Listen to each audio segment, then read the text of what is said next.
May 7th, 2017, Carlisle, Ohio.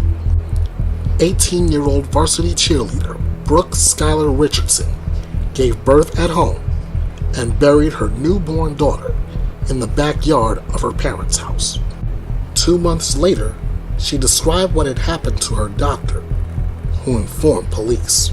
Richardson was ultimately charged with aggravated murder, child endangerment, involuntary manslaughter, and abuse of a corpse. Today, we look back into this case and deep dive into the investigation, the testimony, and the verdict. Ultimately, we ask the question, was justice served in this case? Today, we find out together. This is BETHEA'S BYTE Reloaded Throwback, Ohio versus Richardson. And it begins right now.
Good Saturday evening, ladies and gentlemen, and welcome to the 6th installment of BETHEA'S BYTE Reloaded Throwback, Ohio versus Richardson. I'm Ernest Bethea, the last outlaw. It's so good to have everybody here.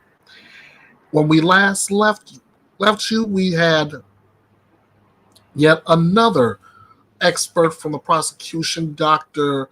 William Kim Brady, a maternal fetal medicine specialist, to testify for the prosecutors.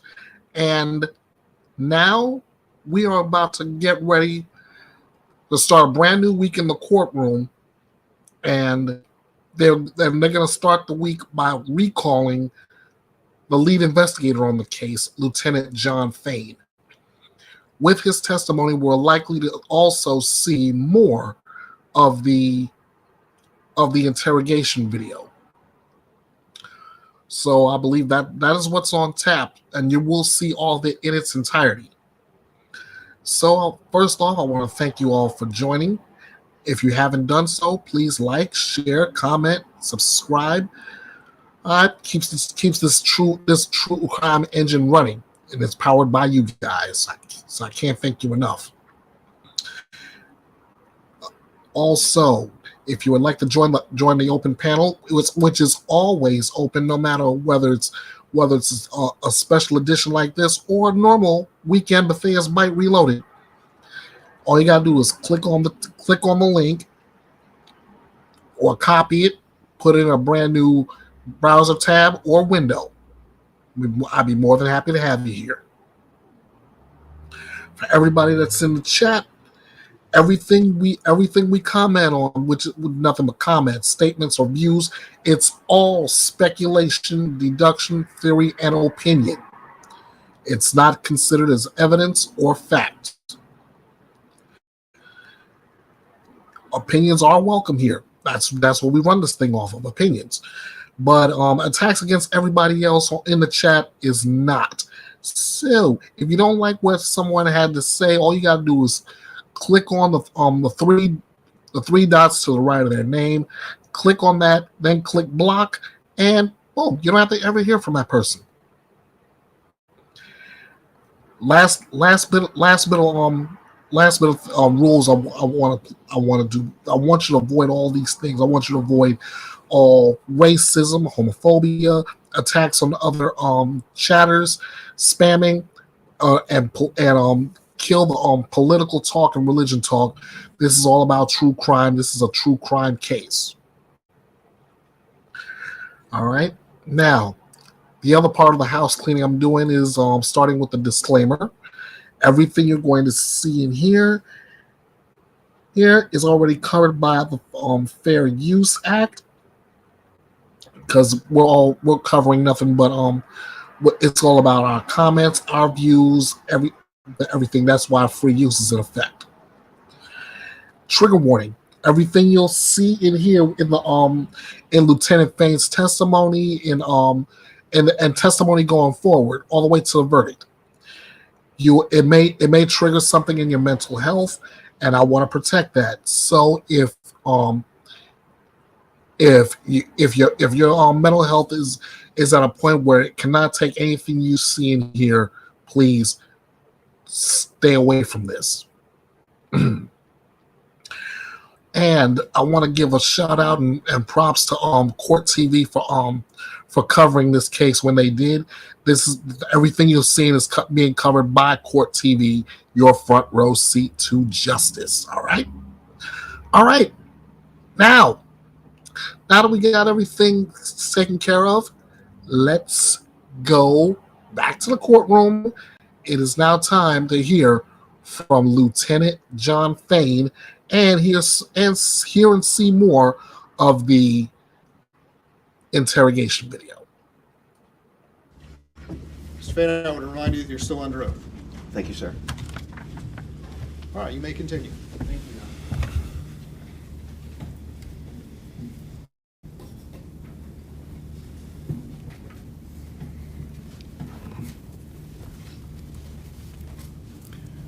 Good morning, sir. Good morning.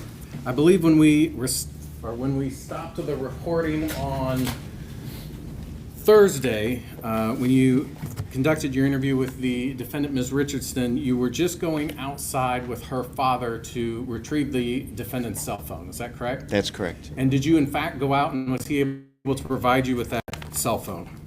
Yes, I did, and yes, he was. Detective Abshire and I went out. Okay. And where did he retrieve the phone from? In his pickup truck. Okay. I'm going to hand you what's been marked for identification purposes as State's Exhibit number 135. You can take a look at that. Tell me whether you recognize what you're looking at. Yes, this is the evidence envelope when Detective Abshire collected the phone that he filled out the information, put the phone in this package. Okay. Could you go ahead and open the package, please?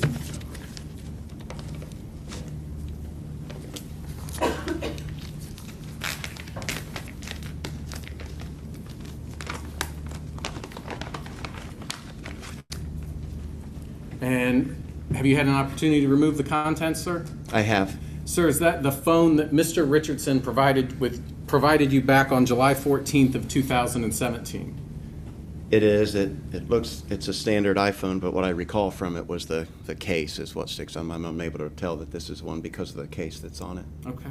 And is that in the same or substantially same condition as when it was recovered back on July 14th of 2017? Yes, sir. What was the reason that you wanted to collect that phone, sir? Phones now are what people use the most, it seems, in our lives for everything, all the information that we get, information that we share, communication that we make. We were just at the very beginning of this investigation at the conclusion of the first interview, so I knew we wanted to look at the phone to see if there was any information of any kind that was related to the case. Okay. And in fact, you talked with her during that first interview about any potential internet search history of hers. Is that correct? That's correct, yes. Okay. Why is that relevant? It's relevant just because when we do a download, what's called a forensic download of the phone, we can retrieve that information. And if in fact I was corroborating what she said, there had been some searches, but it was somewhat vague on exactly what may have been searched. And again, we're just at the very beginning of the investigation, so I really had no idea what all might be contained on the phone. Okay. While you were with the defendant there at the Carlisle Police Department, are you aware, was anything happening back at their residence at 104 Eagle Ridge Drive? Yes, there was. What was going on there? That was where the crime scene unit, or our CSU team, as we call it, was preparing to execute the search warrant where we were actually going to attempt to dig up or retrieve the remains, the skeletal remains that were there. We're also in contact with the coroner, requesting the coroner, Dr. Updegrove, to come to the scene to be there while that takes place. Okay. And at some point, that search warrant is obtained to do a search of that property. Is that correct? That's correct. And the crime scene unit begins looking for any potential burial sites. Is that right? That's correct. Sir, at some point, was the defendant transported out to the scene to help identify the burial site? Yes, she was. And was she able to do that? Was she able to identify the site? Yes, she was. By that time, I was on the scene at the home, 104 Eagle Ridge, and Sergeant Smith from the crime scene unit said they had 2 locations that they thought fit the description that I had received from Skylar, and they wanted to know for sure if there was any way they could know, because this was going to be a very tedious, delicate process, and hoping to expedite it as much as we can and get done and get out of their home so they can return home. And there were 2 locations that they thought might be it, and I had contacted Officer Gee and said, can you ask Skylar if she would be willing to come out and show us exactly where it was, just to expedite the process and not do any extra work or spend any extra time at the home that we needed to. And she cooperated and was willing to do that. Is that right? She did cooperate, yes. Officer Gee brought her out to the scene, and Skylar came to the backyard where I was. I asked her, would you be willing to show me where it is? And she said yes, and she took me to the spot. And I said, are you sure? And she said, I'm definitely sure this is it right here. Okay. Sir, while you were out at the scene, did you have an opportunity at some point that day to be inside of the defendant's bedroom? I did. What was the reason for that, sir? To go in and retrieve a tablet. She had also mentioned that possibly she had done a search possibly on a tablet, maybe her phone or tablet, but she wasn't sure. So I was also going to get a tablet, and she had given me the description of where at in the bedroom it would be. Okay, and so you were in fact in her bedroom on July 14th.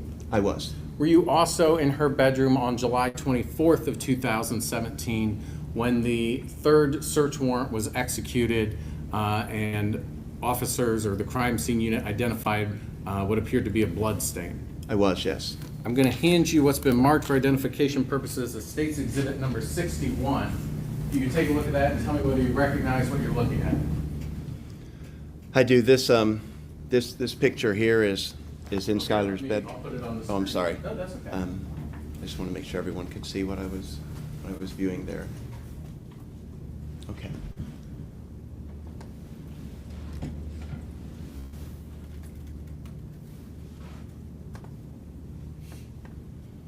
All right, and again, this is on July 24th now that this picture was taken, is that correct? Correct. This is July 24th. Basically, this vantage point we're at is standing in the doorway to Skylar's bedroom, and this is the way her bed appeared when I walked into the room on July 24th.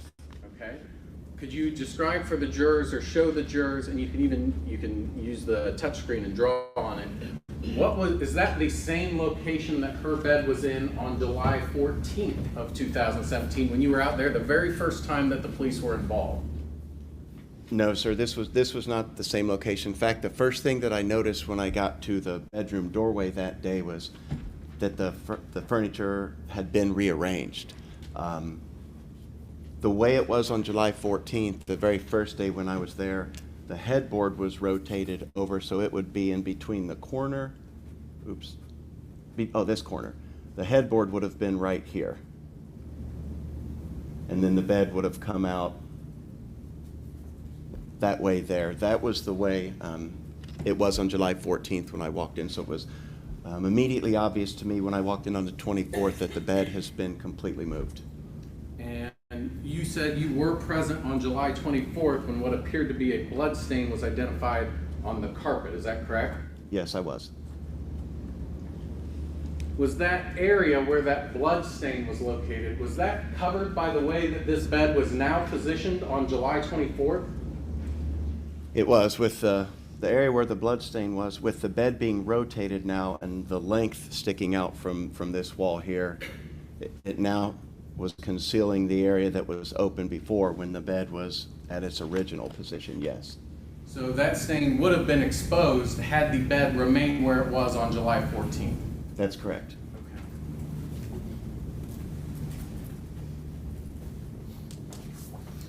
I'm going to show you what's been marked for identification purposes as State's Exhibit 123. So this is a... I think we agreed in pre-trial that we could go ahead and lay them on the Okay. monitor.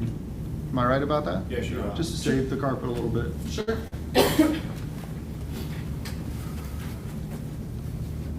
And if you hit the one of the corners of the screen, it'll clear it. Lower left will clear all. Oh, thank you. State's Exhibit 123 is a photo provided by defense counsel of Ms. Richardson's room.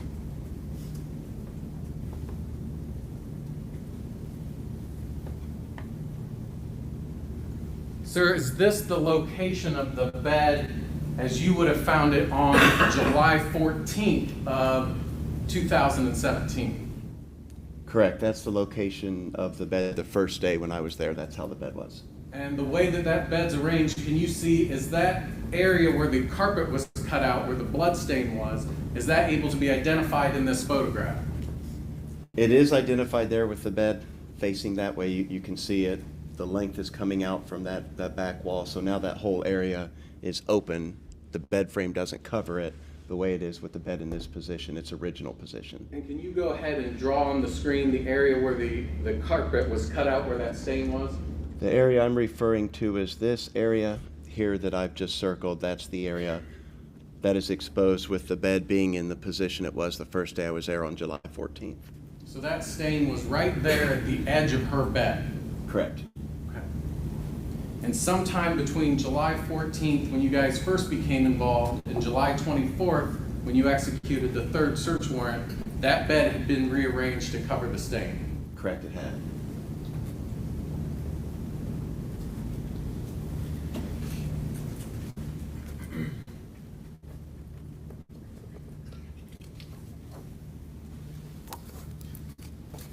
Sir, at the conclusion of your interview on July 14th, and after the crime scene were able to excavate the remains of the infant child, was your investigation over? No, it was actually just at the very beginning of the investigation at that point. Okay, what types of things were you still interested in doing? Well, right now at that point, at the conclusion of the first interview, which everyone has already seen, we were just at the very basic start of the investigation because we still really didn't have any evidence. All we had done was gotten the initial report and spoken with Skylar the first time at that first interview. So there are actually several things that are going to take place now when we do the investigation. For one, everyone had seen that we'd taken the telephone, so there's going to be a forensic examination of all the electronics involved, looking for any communication about this, about the night, about the pregnancy, just about any of it. We had not spoken to any witnesses yet. We had not spoken to any of the doctors from Hilltop OBGYN. We had not spoken to any friends of Skylar's or anyone conducted any of those interviews. Of course, the skeletal remains went to the coroner's office for an examination there. So that obviously takes some time, and it's going to be days before we did that.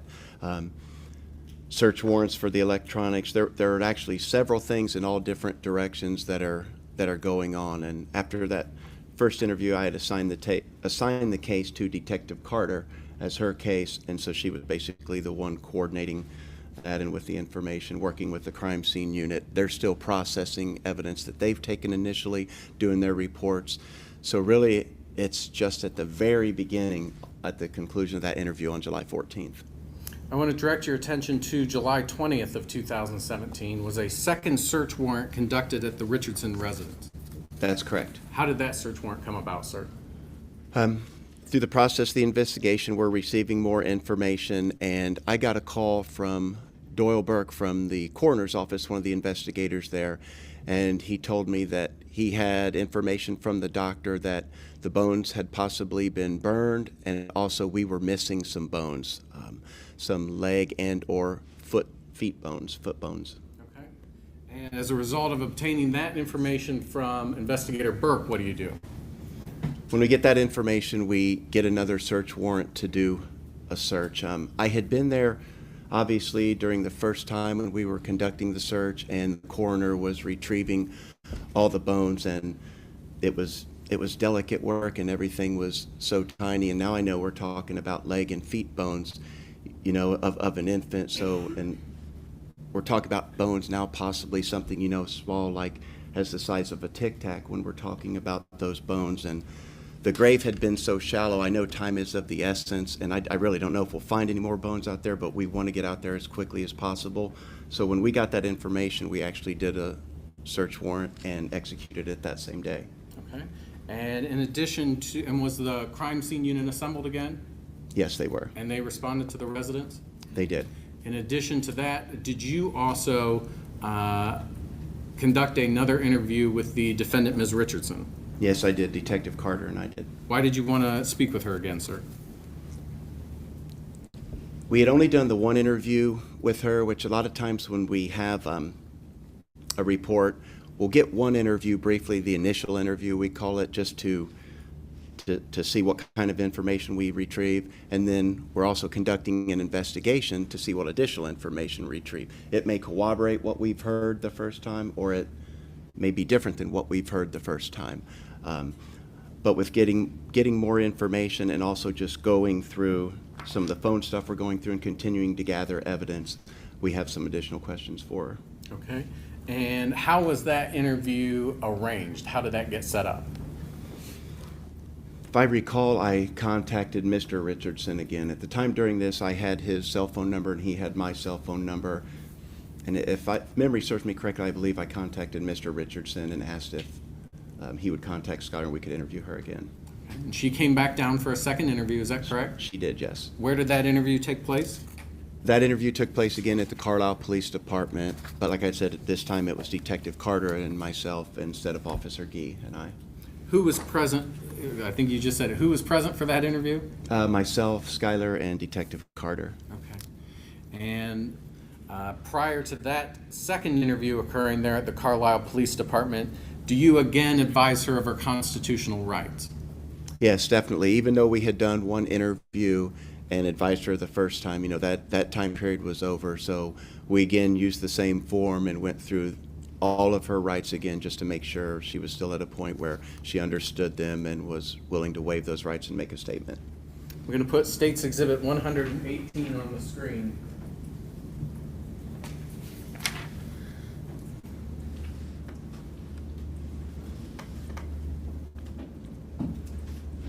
What are we looking at, sir, in State's Exhibit 118, please? Yes. Oh, I'm sorry. Yeah. This is the form that I used, and you'll notice what's different here, the time and date. Now we're on July 20th at 16:40 or 4:40 in the afternoon. But this is the actual copy of the form that I used, initialed by Skylar and signed by Skylar, and then signed by myself and Detective Carter. Okay.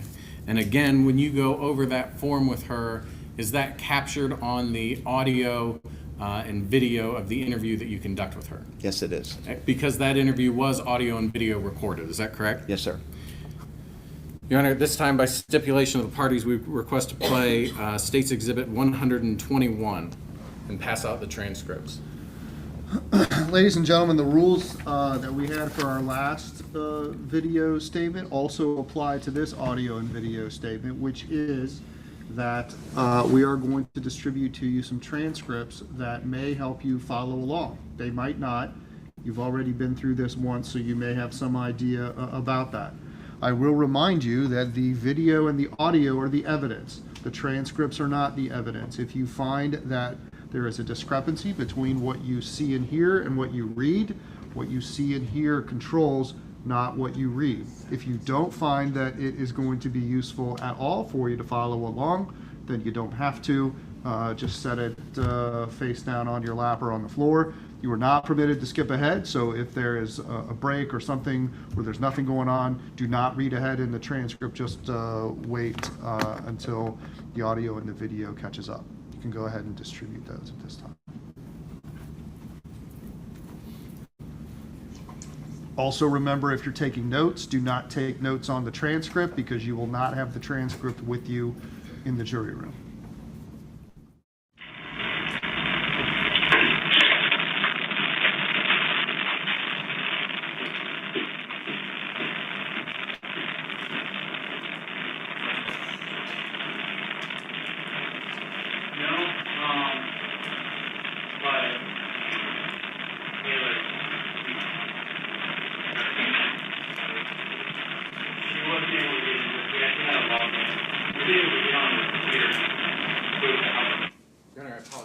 just going to ask one question to clarify something. When you Hold on conduct, one second. oh, I'm sorry. It always happens when the court reporter leaves. Go ahead. When you conducted this second interview on July 20th, you didn't have that same handheld recorder that you had back on July 14th. Is that correct? Correct. So the audio on this is not as clear because it's the audio from the actual surveillance at the Carlisle Police Department, not the audio from your handheld recorder. Is that correct? Correct. Okay. Sorry, Your Honor. I just wanted to clear that up. That's all right. Go ahead.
So she just asked me to come. I'm friends with her, so she was like, "Hey, can you be me today?"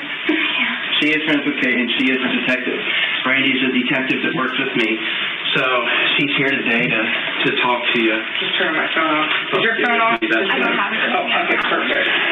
I know mine will start going crazy here. That was a mean question because we have her phone. Oh, I'm sorry. No, the other day. Sorry. No, the other day. That The was reason not I did that, I was talking to her dad, and I said, "Well, would you want me to call her directly on her phone, or do you want me to call you?" And he said, "Don't you have her phone?" I was like, "Oh my gosh, I feel a little bit silly." Oh, you never about. Yeah, it's a lot. It's a lot. I mean, she was. This is just like the other day, Skylar. As far as I mean, I know you're super nervous. I understand, but just the way Katie and I talked to you the other day, it's the same thing. So I mean, I think if you look back to Friday, if you remember sitting here with us, there wasn't anything real bad, or we never started yelling at you or anything like that. So it didn't do anything like threatening or menacing. So.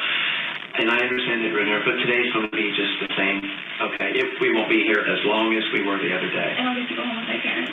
I'm sorry? I'll get to go home with my parents. I think so, yeah. So yeah, that's our plan. That's what I just told your dad. You remember when we were outside. Just take some deep breaths and just try to. I know it's a hard situation, but just deep breaths. We've got some paperwork crap we have to do with everybody, and then we'll talk, but just deep breaths. And then this is, that's what you didn't know your Social Security. This is just the, no 18-year-olds know their Social Security, do they? Just the same thing that we did the other day. Are you still working right now? Yeah. Is it at the Y? And which one? The atrium. Oh, okay, the atrium stuff. What do you do there? I work in child watch. What's your, like, are you in the infant room or the toddler room, or? It's just called child watch. I watch everything from 6 weeks to 9 years old. Okay, so you do it all in the thing. Okay. Do I get to keep my job? No, we were just asking where you work. It's just like a conversation. We're just trying to We're distract talking you from. amongst ourselves earlier. Whether it was the countryside, was it Springboro? We're down in Lebanon, so the countryside. Was it countryside, Springboro? Was it? July 20th. How long have you been there? Almost a year. I started working there in September of last year. What's your favorite age? Probably the older kids, like 6 to 9 years old. Yeah. I like that age, but they whine a little too much for me. They do. So I like the a little bit older. Brooke, we're going to do just like we did the other day. I mean, Skylar. I see Brooke sitting right there. Brooke, that is her, she goes by Skylar. I'll read these things out loud and then put your initial there if you can. It's the same exact form that we had the other day. You have the right to remain silent. Anything you say can will be used against you in a court of law. You have the right to talk to the lawyer and have him present with you while you're being questioned. If you cannot afford to hire a lawyer, one will be appointed to represent you before questioning if you wish. You can decide at any time to exercise these rights and not answer any questions or make any statements. Okay, and if you will read this one and then you agree with it, sign. I'm not going to have you read it out loud because the other day you read it out loud. So if you just read that, but at least please read it, and then if you're okay with that, just sign your name on that first slide when you get done. Do you want water or anything? Okay, thank you. I'm going to be after, so we'll make sure.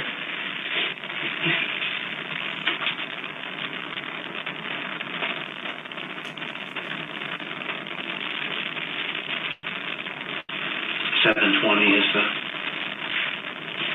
is the date. Did you graduate yet? You're going to UC. She's going to go to UC. Good school. Are you going to commute or are you going to live there? Live there. That'll be fun.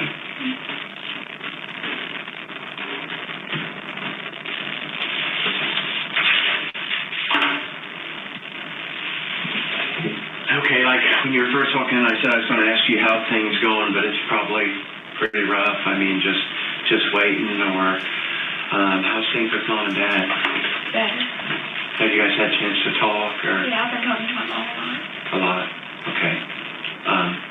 Are they doing okay? I mean, I know this is really hard for you, but it's hard for them as parents too. Do they seem like they're doing okay, or? Mm-hmm. Okay.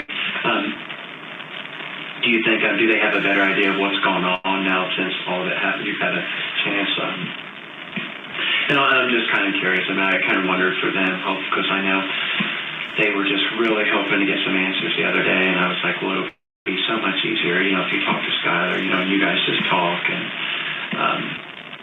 so what I will do right now is kind of tell you what we've been doing since I last saw you on Friday. That was Friday, right? Yeah, Friday. So, we took phones and stuff, so we're doing like what I described to you, that analysis of the phones and stuff, but then also the coroner's office has been working with her remains to do their part of the investigation.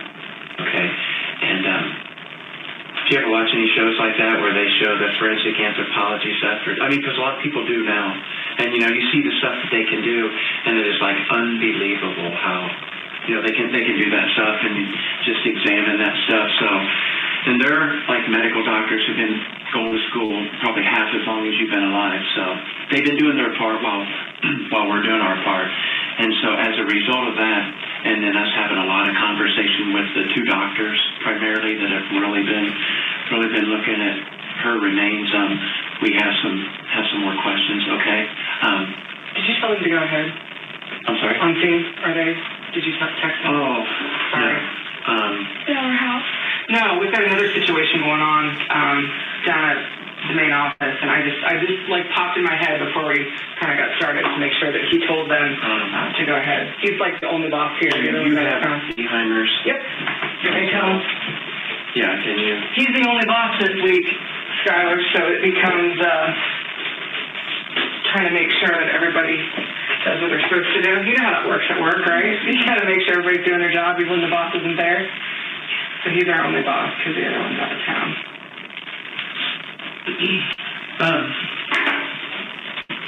Okay. Also, they've been doing their part, and we stay in close communication with them while they're doing it. They do their investigation, but as a result of information that we're getting through the course of talking with them, like I said, we've got some more questions, and for lack of a better way to say it, we know there's some more that happened than what you shared the other day. Okay. And I'm just going to be honest. I don't know how to say it any other way than we know there was more that happened, okay, than what you and I talked about the other day. So having said that, let me go back and kind of just replay, just so we refresh what you and I talked about on Friday. We talked about, and I'll just try to paraphrase, and you can correct me if I say something that you don't feel like it's what we said Friday. Okay? Are you guys gonna take me away? I'm sorry? Are you guys gonna take me away? Well, wait a second. Why would you say that? I'm just so scared. What? I'm just so scared. Okay. Well, but listen, Just breathe. just try to be calm. We're just trying to find out what happened. This is just like the other day. Remember, I kept telling you that I'm like, nothing real bad. We're not here to do anything bad like that or threaten you or hurt, and nothing like that. We're just trying to find out, the truth for her. Remember, we talked about that, and you yourself was like, I knew she deserved better. I know she deserved better. So do we. Remember, so do we. I talked to you. I know you are a scared 18-year-old girl that until Friday you carried this on your own, and we know that. And, we talked a long time Friday, okay? And it never turned nasty or anything like that. It's not going to today, okay? But, we talked about how May 7th, and you were really certain May 7th is the day, right, that you delivered her. And it was in the bathroom, sometime in the middle of the night because your parents were home and asleep. You delivered her in the bathroom. She wasn't breathing or anything. Her eyes didn't open. There was no heartbeat, and you checked. You pushed. You didn't want to push too hard because she was a brand new baby, but you pushed just to check, and there was no heartbeat. You held her for a little bit there, like on your lap, and then you wrapped her in a towel, and you went downstairs with her into the garage, got, maybe it's called like I'm just going to call it like your mom's garden shovel or something like that, and took her out and put her in that shallow grave right out in the back of the yard, and you didn't put the towel in there, you just put her in there and covered her up. Okay? Does that sound right, like what we talked about Friday? Okay. Well, now where we are, obviously, we were there a long time that day and everything, digging up her remains and everything. But now, after speaking with the doctors who have been doing this, they've been working a lot of hours just with her remains, just tiny bone by tiny bone and everything. And they have a lot of evidence that they have presented to us where they know now from a medically scientific certainty, they know there were other things that happened. So I want to know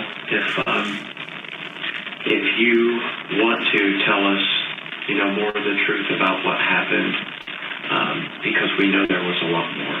We just want to put her to rest. We want her to, and here's the thing, listen to me. I know that this is a terrible situation, okay? Just listen to me, okay? You are not the only 18-year-old girl who's been in this situation, that it was too late to have an abortion, and your entire life is about to be fucked, okay? So just breathe. But the important thing that matters is not me, not you, not him. What matters is her, okay? I think that you want to give her a proper burial and you want to give her a proper final resting situation, but in order to do that, we need to know everything, okay? You cannot go back and change anything that you did, but we can have it out there and we can just say it, okay? If you need to close your eyes to say it, if you need to whatever, but it's very important that you tell us everything that happened because the doctors already know, okay? They've already shared with us what happened. Now there's things we don't know, like why, or kind of what you were thinking, or what would push someone to feel like this was the only option, that they. No, that's not what I'm saying. That's not what I'm saying. What I'm saying is what happened when you decided that before you buried her. Okay. So all of those things we need to know. Okay. They're going to be able to tell us medically what happened. So it's really important because I want to know why. I want to know, did you feel like that was your only option? Did you feel like you had no choice? So those are some things that we know, okay? We obviously know she was buried because we found her. And then there's things that they can tell from the tissue and stuff that's left, okay? So we know that some more things happened. I think you were trying to I don't know, maybe minimize what was there, make it easier, I don't know, but there were some other things that happened before she was put in the ground. So let's talk about that, okay? The cord might have been wrapped around her neck a little. Okay. When she came out or after? Yeah. Okay. So did you see it wrapped around the neck? A little. Okay. Maybe a little. Yeah, okay, so like it's around her neck. And what color was she when she came out? Really white, I think. Well, they're all white because they have that sticky, goopy stuff on them. What about like Like her fingers or whatever, were they pink? Were they red? Were they... Okay, that's fine. Where was the cord? Was it here? Was it on the side? Was it wrapped all the way around her? Maybe just a little around her. Okay, and what'd you do? You tried to get off but couldn't? Just a little, yeah. Okay, it just wouldn't come off. Okay. Is it possible that she maybe breathed a little bit? Like maybe, before?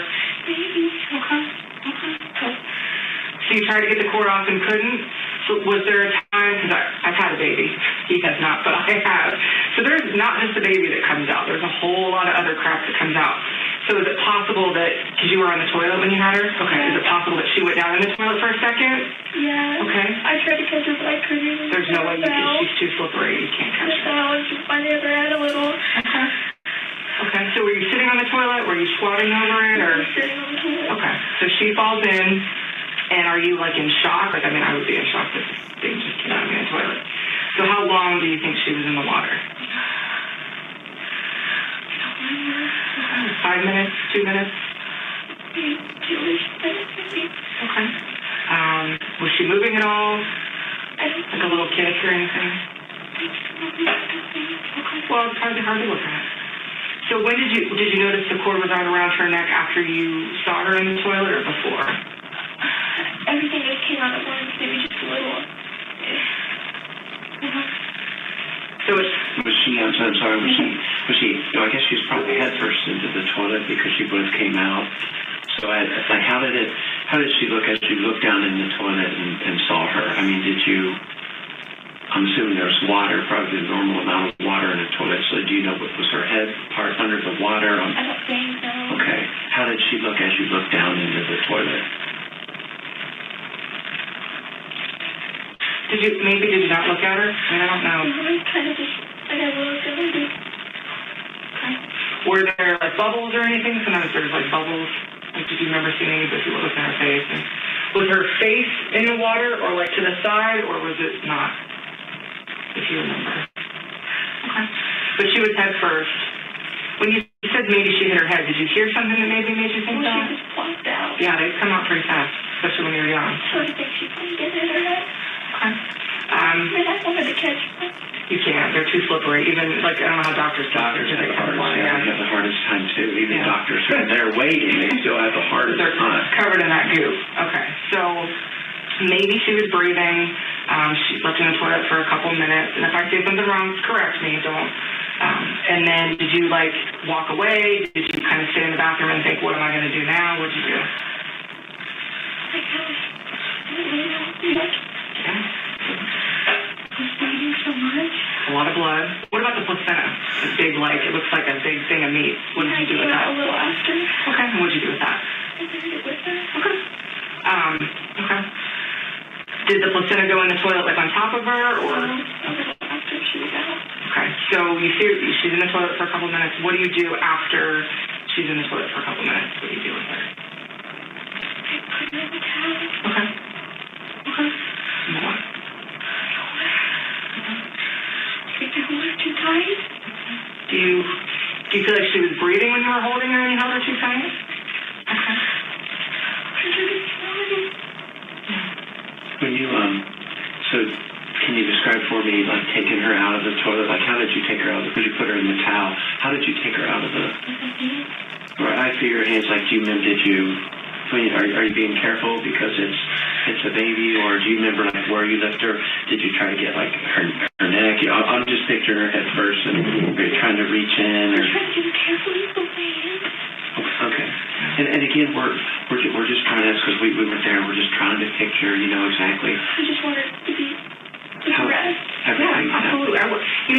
Nobody really fully, I think, rests in peace unless, you know exactly what happened. And if you watch any of those shows like I do, you see people like 20 years later, family members are trying to find out what happened so that they can be at rest and so can their family member that died. So that's all we're trying to do, find out what happened so that we can put the medical stuff with, what happened. And that's only going to come from you, Skylar. Nobody else was there. You were all alone. I mean, I know your parents were in the next room, but you were all alone. It was just you and her. So you're the only one that can tell us that. She can't. Okay? So you need to do the right thing right now and just tell us everything that happened. Even if it sucks to say it, just tell us everything that happened and we can move on. Okay? And Brandy and I, we talked to so many people that after the fact, they're like, that feeling once they finally tell the truth and get it out, because I bet it has probably bothered you some, because I can tell that you care. It bothered you some since Friday, since we talked, you know, since you knew I didn't get the truth, and you still had to carry that, you know, carry that weight with you. So like Brandy said, let's start there. So now you have picked her out from the toilet and you've wrapped her in a towel and held her easily, and just be truthful now. Let's go from there and go with the rest. But listen, you said it's something really interesting. You said, I think maybe I held her too tight. Tell me what that means. I didn't think she was breathing. I think I squeezed her too hard. Okay.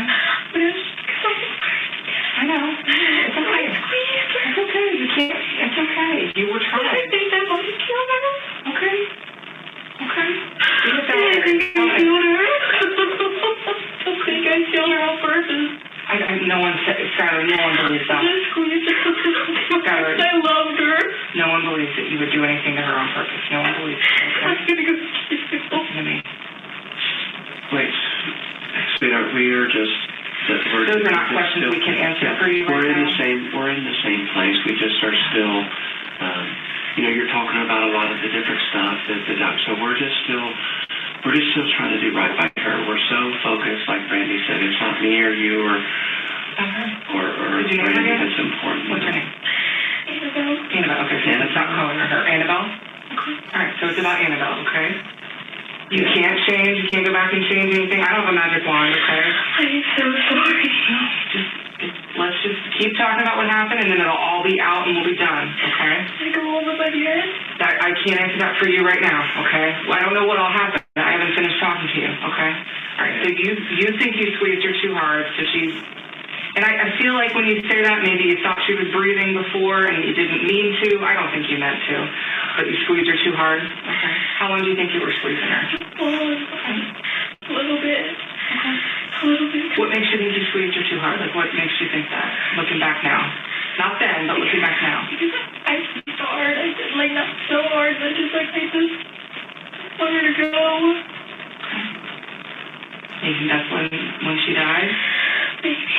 Okay. Do you think maybe she could have been in the toilet, or? Yeah, maybe because her spotting Yeah. in April. Okay. Early April was spotting. Okay. Okay. But you don't have any health issues, right? You're pretty healthy. Yeah. You're 18, so okay. So did she look pretty healthy? I mean, you've probably seen babies before. She looked pretty healthy. She's kind of big. Yeah. That's pretty healthy. I think that that's a good thing when babies look bigger than you expect them to. You're not a smoker, right? No. Okay, that's good. Because she was tiny, that would have made you smoke. So you think maybe that's when it happened, and then so you're squeezing her, and then do you realize that that's when she was like not alive, or when do you think? I just think she was alive before. Okay. Okay. So what'd you do after you were squeezing her, and then what'd you do? Okay, but before that.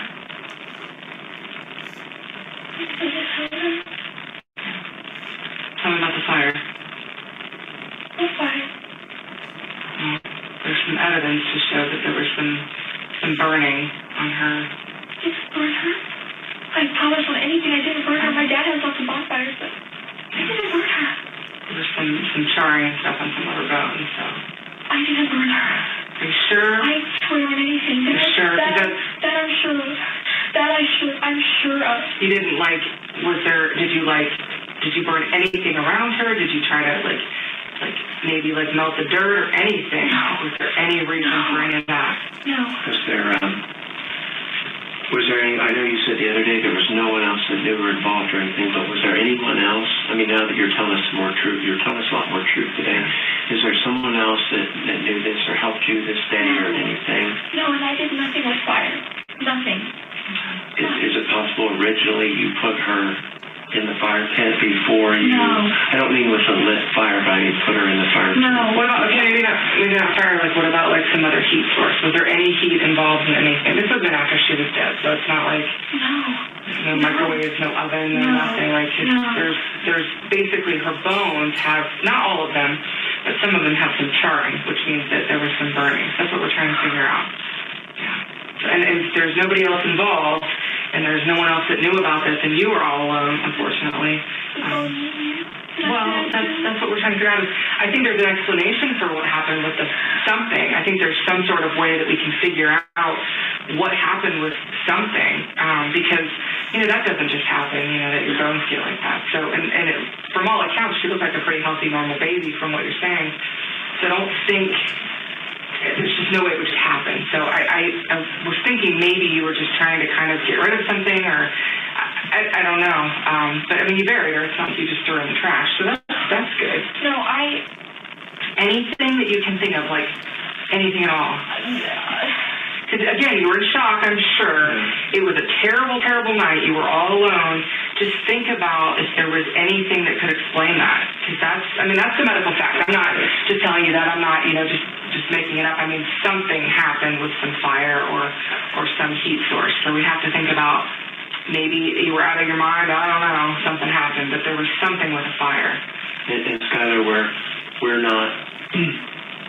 You're so close, and all we want is just the truth. And the reason that Brandy's asking that question, and the only reason, is because there is forensic medical evidence where they have been through. There are some bones, like she said, not all of them, but there's some different vertebrae and some rib and stuff that is charred. And then there was some fatty tissue that has burn on one side and not the other. So the doctors know that there was fire of some sort or some kind of burning. They know for certain, and no matter what you tell us, we're never going to all of a sudden judge you or jump off and say you're going to. We're not doing any of that, but there's still a lot more that we don't know that we just want. You're so close. Just give us all the truth that's left. I've given you all the truth. I told you about squeeze. I think that might have come up, but that I think it's not on our face, it's not on our upper body, it's all lower body.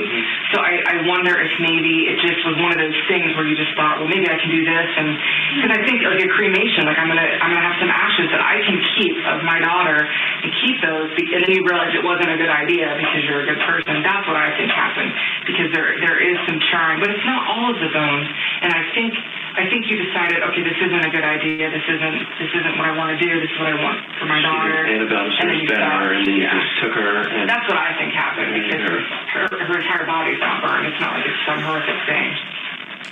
Yeah, there was some sort of fire or some sort of heat or something. And like I said, I don't think that you just threw her in a fire. That's not what I'm saying. I don't believe that you would do that.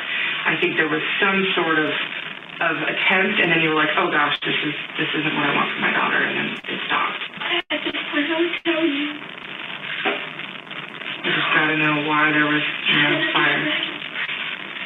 The towel is black. No, this is actually like the bone doctor basically has said that there's charring on the bones. Yeah. Did you maybe put them after she was in the ground, maybe some fire there, or some? I took flowers from the fire pit. That wouldn't burn the bones unless they were on fire. Not that. You're so close, Skylar. We know there was some sort of fire. I know it's. And I understand it.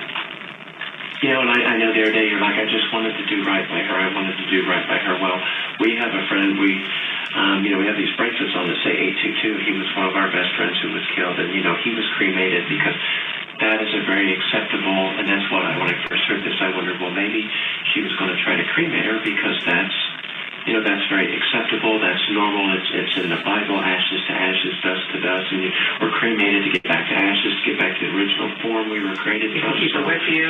And I know Annabelle was important to you, so you wanted to do it right, but then maybe it didn't feel right, so you're like, I can't do this, and then that would make sense why just part of it was in one side, so you take her back, and then you take her back where you can give her a more standard burial with flowers, but Skylar, we need you because the evidence tells us what the truth is, but you're the only one that can take us through it, and give us the why. The evidence tells us what happened, but we don't know what is the why, and you're the only one that can provide that, because even though it was hard, we both know, Brandy already, I can tell, knows from spending a little bit of time with you. I've talked to you 2 times now that you were, in the end, you're just trying to do the right thing by Annabelle, because I can tell you immediately loved her, so you're trying to do the right thing, but now the way to finish the right thing is just help us, get us all the way to the truth, let it go. You know, let this off of your shoulders. We know what happened, so please just share the truth with us and help us understand it. Just, okay? And we know it wasn't this horrifically weird, thing that you might have seen on some Lifetime movie that you guys like to watch, but this is a thing where I truly believe that there was an attempt maybe for cremation, because if you cremate someone, they have ashes. I have my mom's ashes. I like to keep them close to me. It's very important to me to have those. It makes me feel like she's still here, kind of. So, I know you put her in the backyard so she would be close to you, but, ashes, you can carry it around. So that's kind of where my thinking is. But we already know that there was some sort of heat, fire element. I don't know what happened. I wasn't there. But I know there was, because the bones were charred. And it wasn't something that, someone else could have done, because no one else knew she was there except you. And you've had to carry this all by yourself this whole time and do it all yourself with no help. So, don't think that we're going to judge you. Don't think that we're going to think you're some horrible person. I think I know where your heart and mind were, with the fire or whatever it was. I think I know where your heart and mind were, but you have to tell us, because I can't assume that I know you that well. But there, the evidence is there. There's no other explanation. It's not some self-combustion that doesn't really happen, except on Mythbusters. So we just need to know what happened, again, so that we can put her at rest. We can give her that final. We know everything that happened. We know, in what order it happened, and we can just put her at rest. Give her a proper memorial. You guys can do all of those sorts of things. I get to. Well, I would assume your family is going to want to plan something when they get her back, but we can't release her till we know everything. So we have to this is the last mystery to solve, is these charred bones, to know exactly what happened. I mean, I think I know, but I don't know everything. So we need you to tell us you were there. It's not a judgment, Skylar. It's not anybody looking at you. It's literally you and Annabelle, and you're trying to do the right thing and fix whatever you can fix at that point in time. So no one's judging whatever you chose to do then. Okay, we just need to know what happened with the fire. That's all. Okay. We just gotta spit it out. That's what happened. No one's judging you.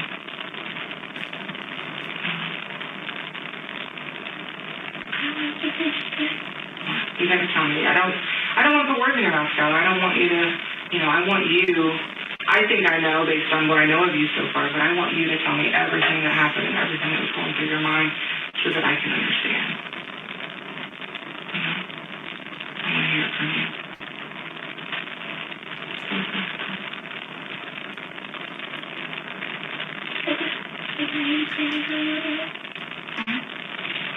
So you're holding her, squeezing her. What happens right after that? Okay, just kind of walk me through everything. So you're holding her. You squeeze her, and then what are you thinking? Just kind of just close your eyes, put yourself back there, and just walk me through it like I was there. I want to feel like I was there with you to know what happened.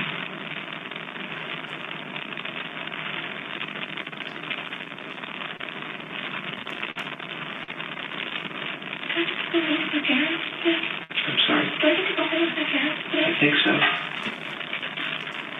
We don't know what happened. We can't answer that. We have to finish talking to you. I'm still, you're so close. We're still just waiting to hear I guess all I can think about right now is Annabelle. I can just think about her remains just still being sifted through by doctors, and I think about your dad already contacting me, asking could he have her remains so you guys can do a burial. And I feel awful, but none of that can happen because the investigation just keeps going and going because we don't have the truth yet. And it can be weeks, for them to just keep going on and on and on. And yet I feel like you have the ability to give us the truth so quickly to solve those questions. And I want that to happen. I want to get her remains released. I guess I should say I want to get her. I think of it more as her. I want to get her released so your family can do what they want to do. Your dad is very sincere. I talked to him 2 days ago, and he's really just hoping they want to do that so badly. And I want it for you guys. And there's so many questions, Skylar, that we can't answer until we know everything. honestly. We aren't our own bosses. We have bosses. We have all kinds of people that we have to report to. So I can't get an answer to any of those questions for you or anything about Annabelle until we know everything. Because we have to know not just what happened, but why. What were you thinking? What was in your mind? What was kind of, going through your head? All of those things are important things to know. And so I can't honestly answer those questions for you until we know what happened.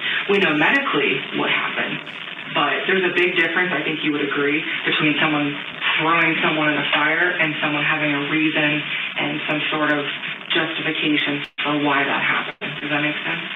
Okay, that's what, I know you keep asking that question, and I honestly, if I knew the answer, I would tell you, but I don't, because I don't know everything.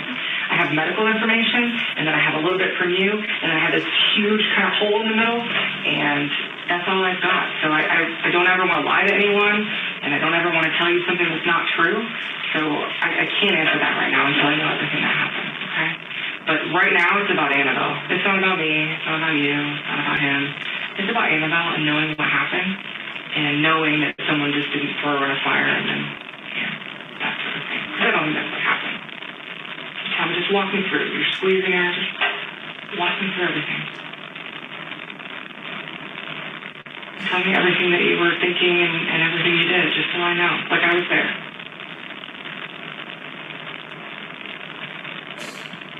I feel like it's crazy, but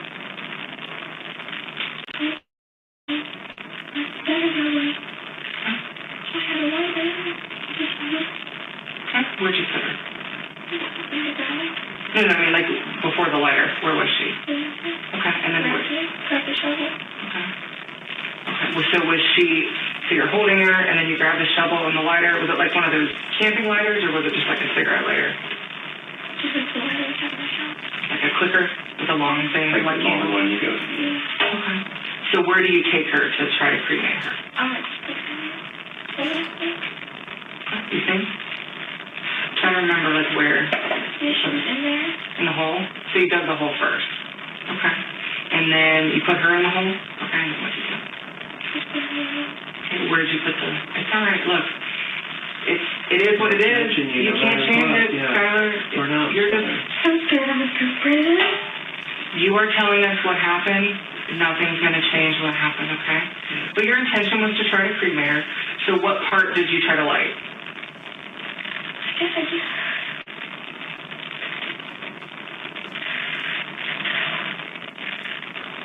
Part of the remains. Like, did you start like at the bottom, at the top? Okay. Did you have anything else or use anything to help try to light it? Because usually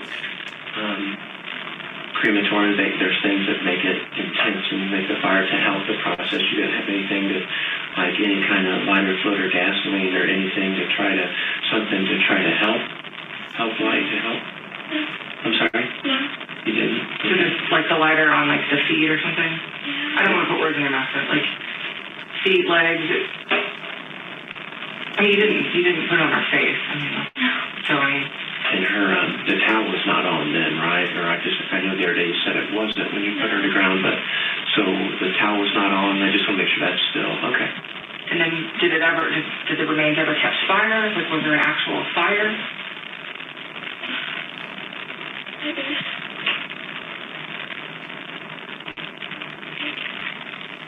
Maybe.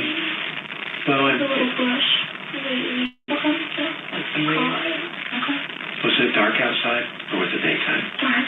It was dark, okay. I think it was like in the night. Okay. And are you telling us the truth when you say this took place right in the same hole where you buried her? Yeah. Okay. And I'm just asking just to be sure. I know you came out. I mean, like I said, you've been cooperative with me. Remember, you came out Friday and showed us exactly where she was and everything. So, which helped us, and it helped get her quicker. So it helped Annabelle. See, everything you do, every time you tell us the truth, it continues to help her. Because, like Brandy said, it fills in this hole and just keeps making it smaller. And then we're going to get it all the way close, and we're going to get her, back to your family where she belongs. So there can be a real, true burial where she's honored. And like you said the other day, you're crying hard for it. You're like, she deserves better. She deserves better. You're right. She does, and she's about to get. She's about to get better. Like she deserves better. Better than being in a lab with doctors. Just searching and sifting and poking and everything. Now we're getting the truth from you, so we can be done with all that. Can you? So how big would you describe the fire? Would you say big? Would you say small? Was it tall?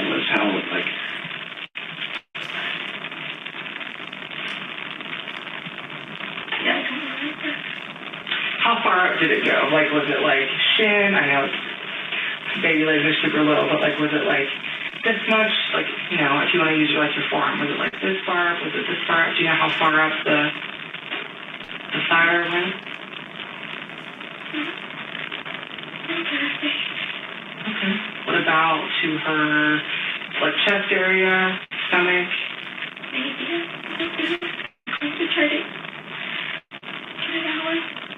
What made you decide you wanted to get it out? It just felt wrong. Was she moving at that point or making any? Okay. So there wasn't any noise or anything. It was just okay. All right. So when you tried to get it out, what did you do? How did you try to put it out? You didn't get burned, did you?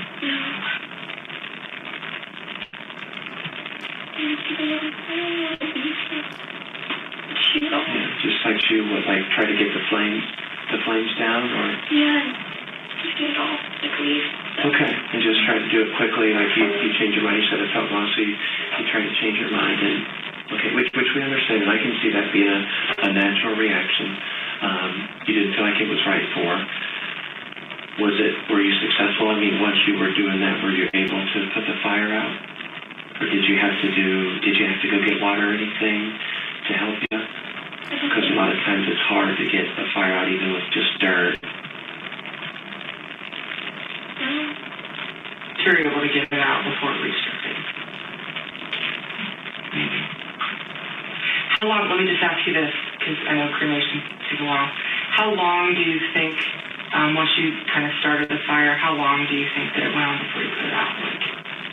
10, 20, 30 minutes? I know you're out there in the dark and you're probably still in shock a little bit and all of that, but... And not exactly, even you won't know exactly. A minute, 2 minutes, 45 seconds, 3 minutes, just... 30 minutes. So at some point, let me ask you this. What made you, I know you said you thought it was wrong. What made you, okay, I gotta put this out. Was it some other thought, was it as it was getting closer to her face, or was it just, the smell, or was there another thing that just kind of made you realize I shouldn't do this? You just felt like it was wrong. What about were you not concerned? I mean, just because it's a beautiful place where you live, and I know it's kind of big, but it's open. What about someone seeing it? Were you worried about someone seeing a fire back there at that time of the night? And That was all my mind was thinking about. I mean, and I understand, so I asked that because that would be understandable if that was true, because that's why I said earlier, if it was dark, that's going to draw attention and it's going to make you worry about someone coming out, and which if you feel like you're maybe doing something wrong, you're not going to want someone to walk out, and so you're able to get all the flames out, right? You were able to do that? Okay. And just are you sure you didn't use any water or anything, or you just got them out by using dirt? Okay, using the dirt. What do you do next?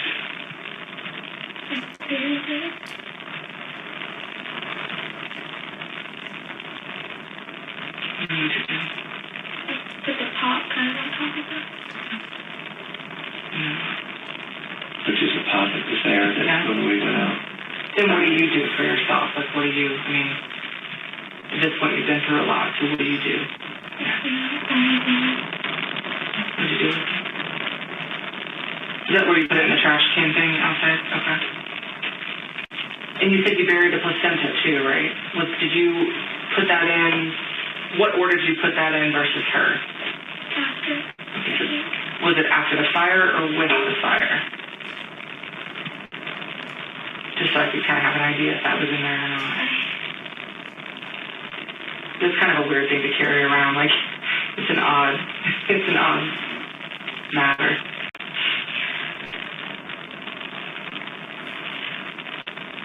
Or was it, let me ask you this, was it still attached? Like, did you cut the cord? The cord came out. I didn't cut anything. Okay. You didn't cut the cord from her? No. Because the cord's attached, was it still attached to the placenta? Do you remember? No. Okay. I don't remember. I might have put it first. Okay. Usually the cord is attached to the baby and then it's attached to the placenta, which is inside of you, but it comes out after birth. So usually it's still attached. So like when babies are born, they cut the cord, you know, so that the baby can be separate from the placenta. Did you ever cut it? So it still would have been attached then to her. Okay. I don't think it was attached to her.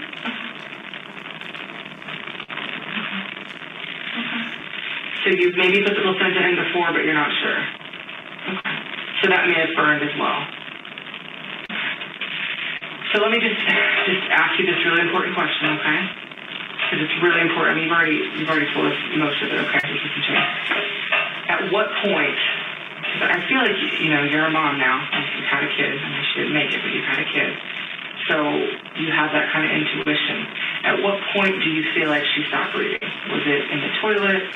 You were squeezing her? I didn't think she was breathing when she came out. Okay, what made you think that? Did you see like her little chest rise even once? I think unless I was looking at it. Okay. Did you like did her little toes move or anything? Her fingers? Okay. Did you hear anything? Ladies and gentlemen, if you want to go ahead and stand and stretch out a little bit, I think because of the timing of the interview, what I'm going to do is we're going to go probably about another 20 minutes and take our break. So you can stretch out for a minute. Counsel, if you could approach, please.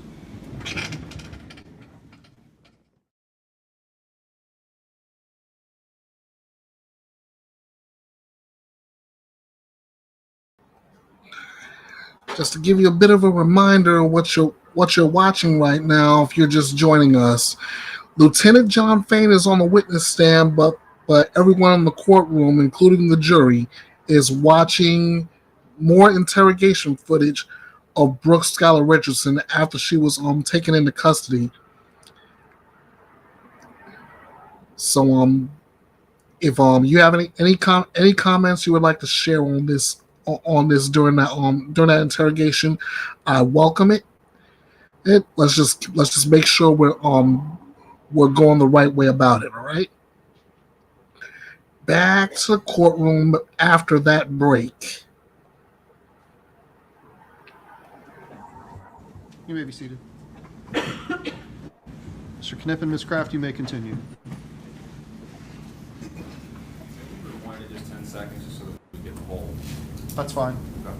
Do we have that ability? I think so. Should be 15 seconds.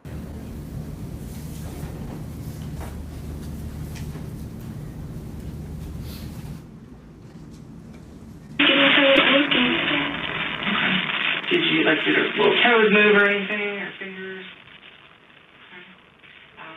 Did you hear anything like little gurgle sounds? You know, like they'll kind of make a gurgle sound, or could you know this is important because I know you're telling us a lot of truth now, but it's been really hard to get to the truth, you know. And like when we first asked you about the fire, you know, that was just based on not because we were there, but just based on all the evidence that the doctors gave us.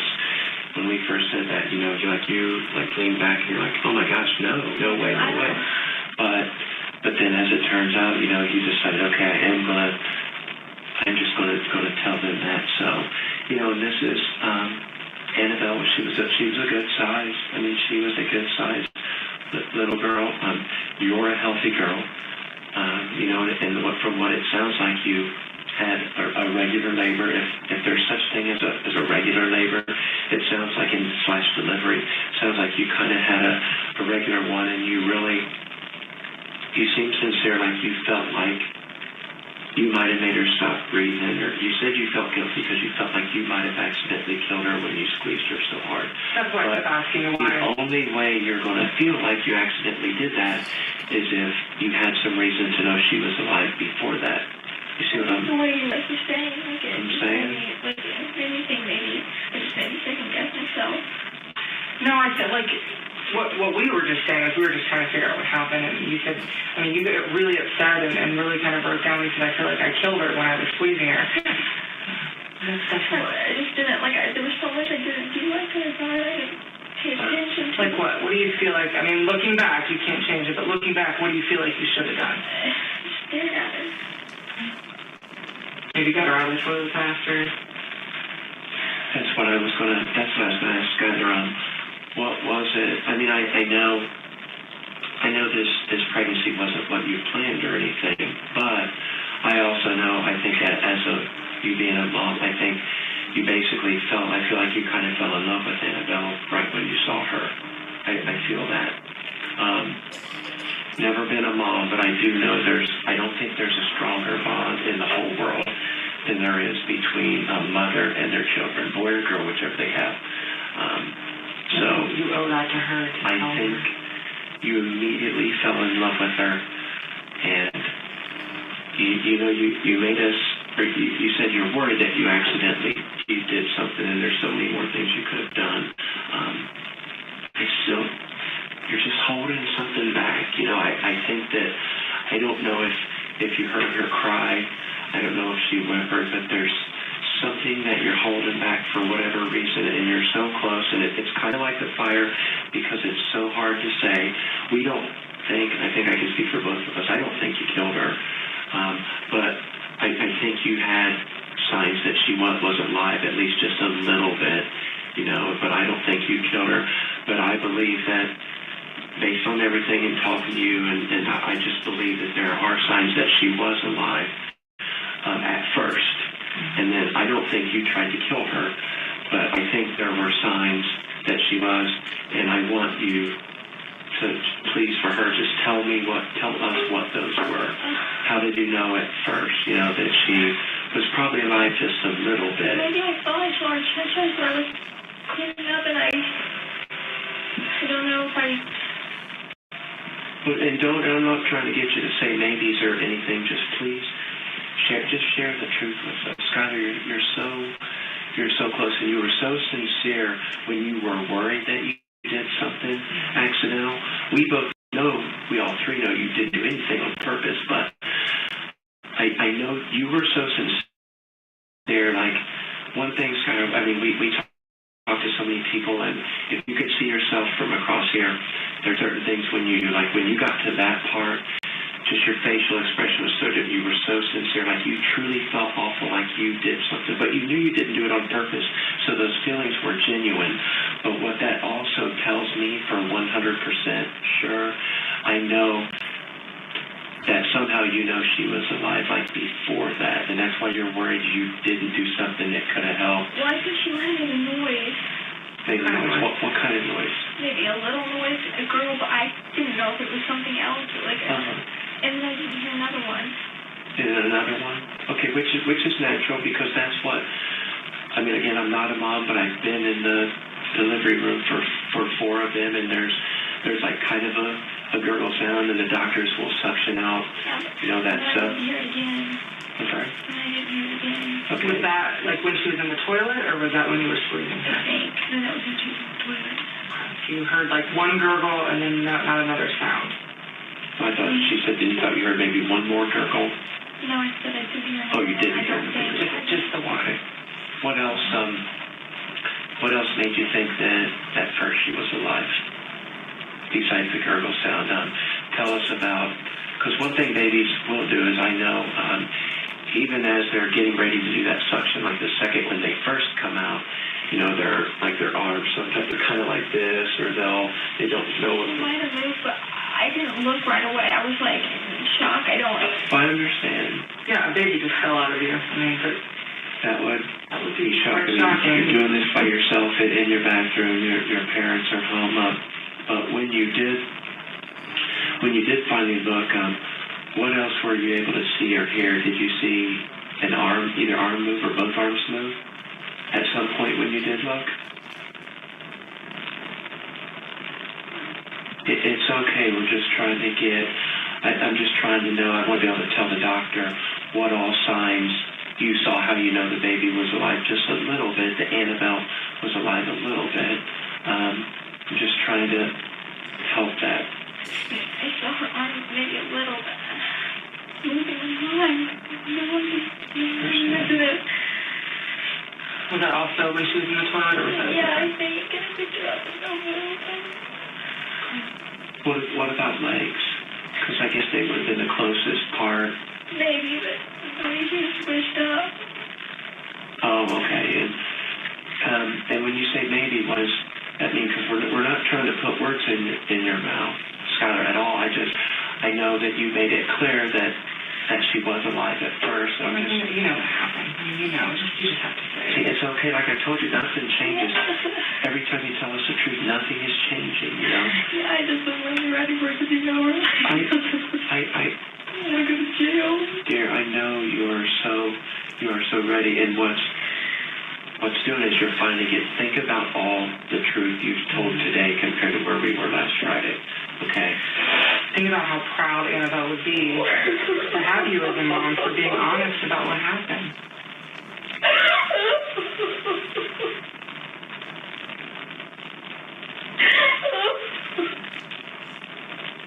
It's okay. What is that?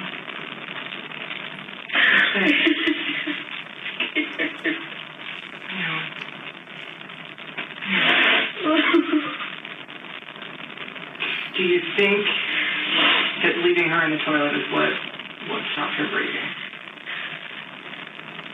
Because I know before you said you thought it was when you squeezed her, but Yeah, I don't know. I needed it. Or when you got her out of the toilet. I guess the way we'll know that, Skylar, is when you got her out of the toilet, did you still have more signs, and that's what made you think the squeezing did it, or? Well, no, I just didn't think I saw a heartbeat. Right, and I can understand that, and it's like a kind of a shallow, but a brand new baby's heartbeat is kind of different, and they're so tiny you're not gonna feel on her wrist or anything, but when I would think, especially when you did get her out of the toilet, you got her more upright, and there was no water and everything, that then especially you may or may not get a gurgle sound. I would think you would probably have some movement then, or feel her like squirm a little bit as you hold her. if she was still alive then, that's what we're just trying to figure out, was it, her in the toilet, that's when it happened, or, because I know you said you heard the gurgle in the toilet and then you didn't hear any more. No, I don't think, no, unless I didn't hear the towel holding her. At what point, because there's always that defining moment, at what moment did you know that she was gone? Because you can just, people kind of turn different colors and you can tell. You just didn't look at her. Okay. That's a very honest answer, Skylar. Did you look at her, did you ever look at her face, or just, was that something you were trying to avoid?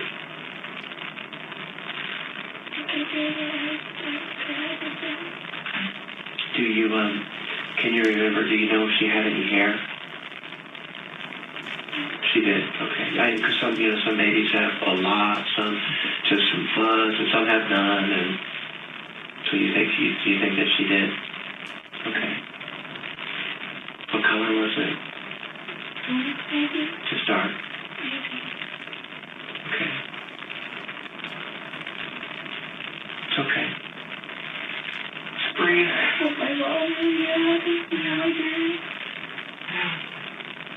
I don't know if they're still here, if they ran to get something to drink or not. I think they were just going away. I think they they were. Like Speedy Freeze or something. Drink Speedy Freeze. In her face, could you tell, like, in her face, did she look like you? Did she? Sometimes it's hard to tell with babies because they kind of just look like themselves, but then did you feel like she looked like you when you saw her face? Or like one of your parents or anything like that?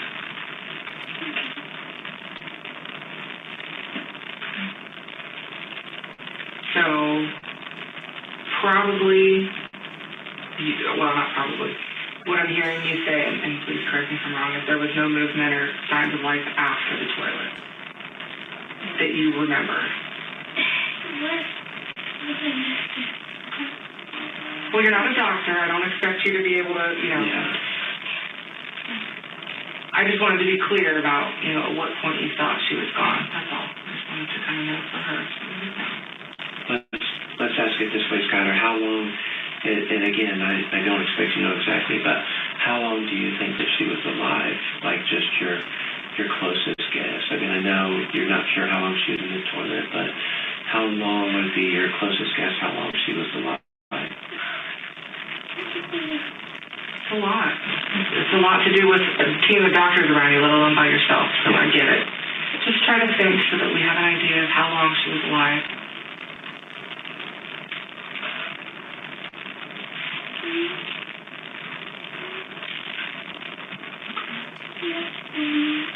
And I know you said earlier you thought maybe, and we're not holding you to it, Sarah, but maybe she was in the toilet a couple minutes while you were kind of freaking out. Okay, that's all right. Okay. Just breathe. You gotta keep breathing. Yeah, deep breath. Yeah. Are we almost done? I think so. Yeah, we're Do you close. want some water now? Do you want some water or something to drink? This is where we're at. This is the last thing, Scott. When I say this, we're at this point is the last part because it's we're just trying to figure out now. This is a lot like how long she was alive. We know that you had some indications that she was, and we also believe that you did not do it. And I don't know. Babies are born and unfortunately die shortly after they're born. It happens literally every day. I mean, I hate saying that, but that literally happens every single day. And I'm just trying to get a close idea. Do we think it was 2 minutes? Do we think it was 5 minutes? Do we think it was 10 minutes? And it doesn't change things if it was 5 minutes or 10 minutes or 20 minutes or 30 minutes.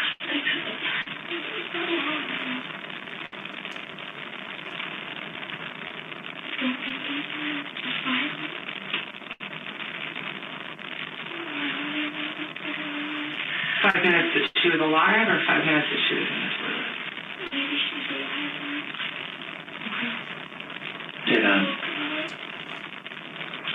Was she ever loud enough that you were worried maybe somebody might hear? She wasn't loud enough to. You don't think she was, or? Because I know in the house you're upstairs, you're in the bathroom, and it could, the rooms are kind of close. Did she cry? Because if she was alive that long, I would definitely expect she would cry at least a little bit. I wasn't there, but it would be very natural if she would cry.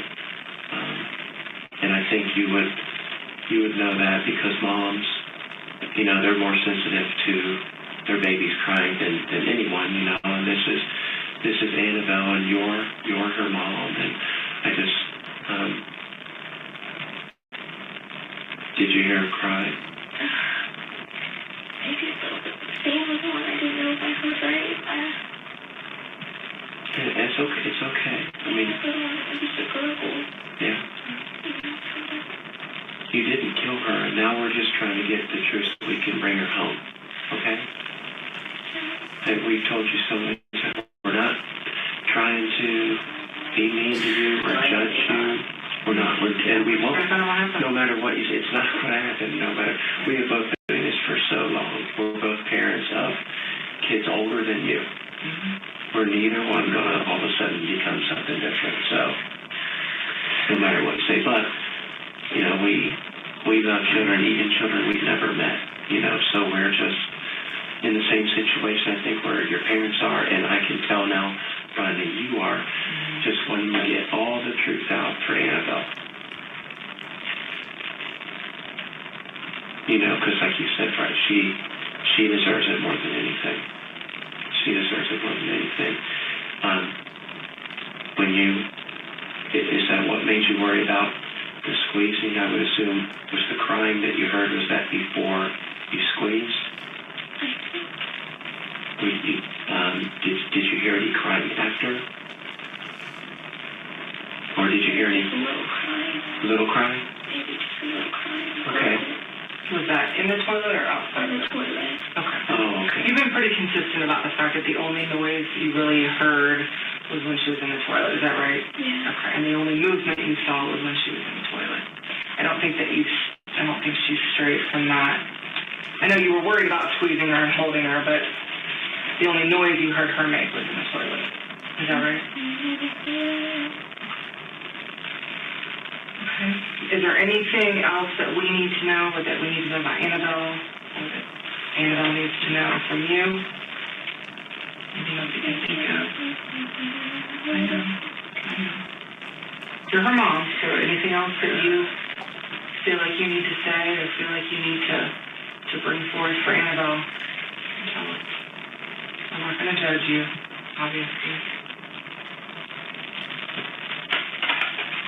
You feel like you've told us everything? Second, okay. You feel like we know everything? You feel like you passed the piece? I mean, only Ladies and gentlemen, I think it makes sense to go ahead and take our morning break. Remember the things that I have already told you. Do not begin discussing the case amongst yourselves or think about how the case should be decided.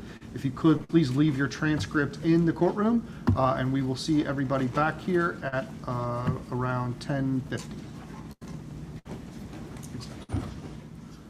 We are on the record outside the presence of the jury.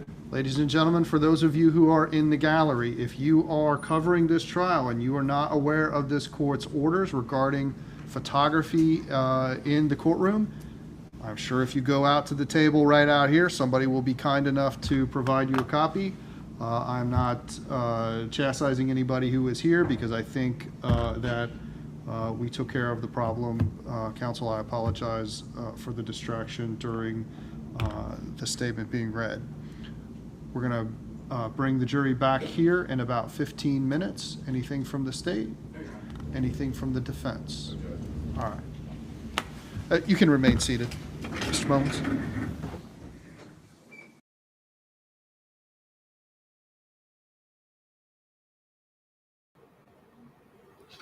Okay.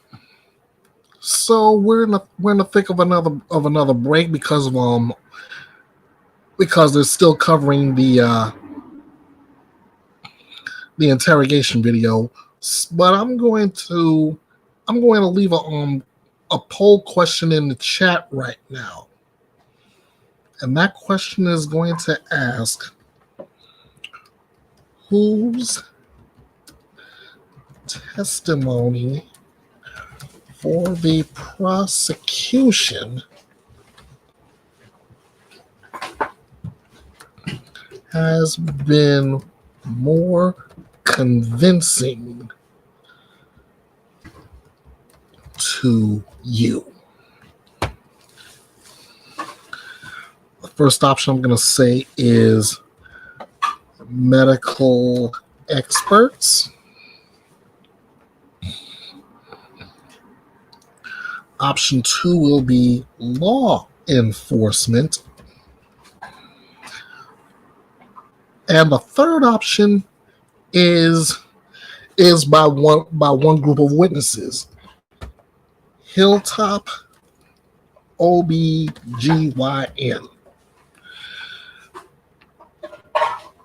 And I'm going to launch that poll right now. Whose testimony whose testimony for the prosecution has been more convincing to you? The medical experts, the law enforcement, or Hilltop OBGYN? Hilltop OBGYN, as you know, they testified early in this case for the prosecution. But there's still a lot on the table to be dissected, which is why we had all the medical experts like Dr. Brown, Dr. Brady, and we've had the And we've had law enforcement's testimony as well, including the interrogation footage from Lieutenant John Fain, which is what we're working with right now. So without any further ado, I'm gonna cut myself off here again, and we're gonna go back to the courtroom.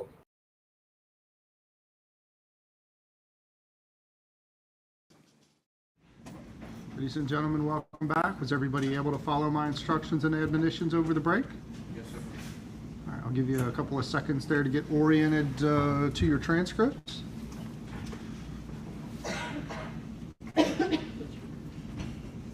All right.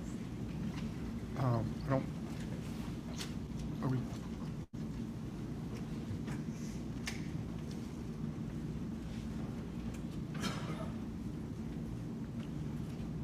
He's all of his, do you feel like, when you say sitting up there? You need to know, you've told us everything. There's nothing else, okay? I don't know what's going to happen. That is not up to us, okay? I don't know. Do you feel it? You keep saying that. Do you feel like you should be? I don't think you should. You're right. I don't know what's going to happen because those are decisions I can't make because that's not what I do.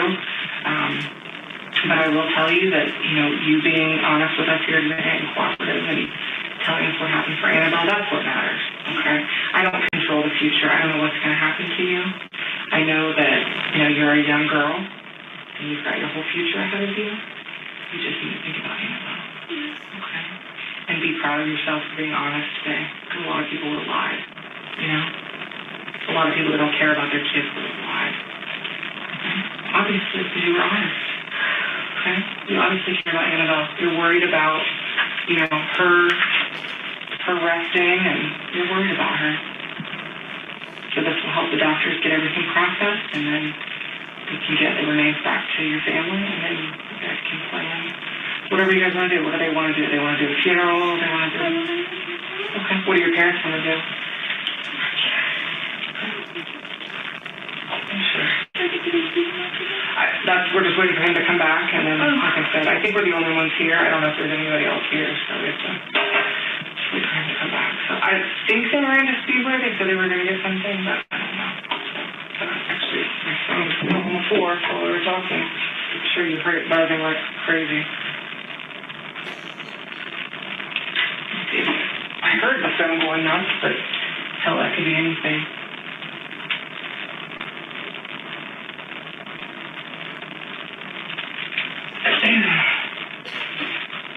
What kind of schedule do you work at the Y? Do you work like full time? No. Oh, okay. 2 days a week. Oh, that's okay. Like how many hours? 4 at a time. Oh, that's okay. How was like recovering from the birth? Was that hard? I know there's a lot of bleeding. Lots of bleeding. Do you have any complications? Are you worried about anything with your body or anything? Feel okay?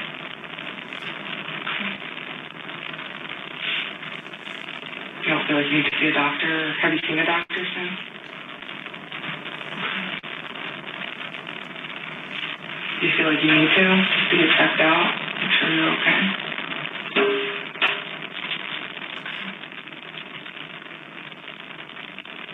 I know when I had a kid, I was 21. I felt like my entire insides were falling out, so I'm glad I saw a doctor.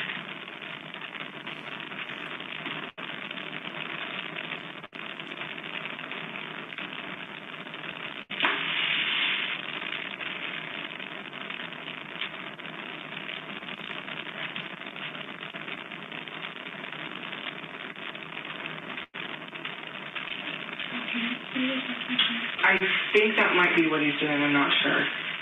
He's not texting me, so I don't.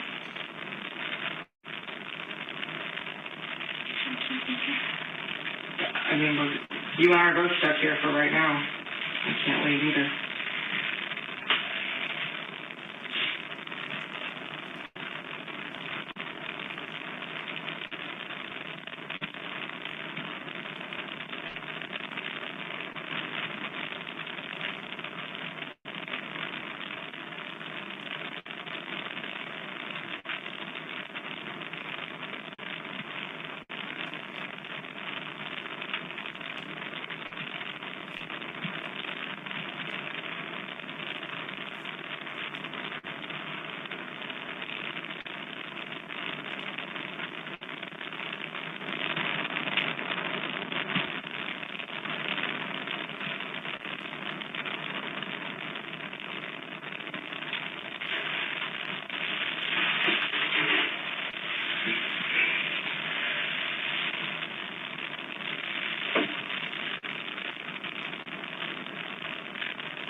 I'm guessing your parents don't know anything about what we talked about today.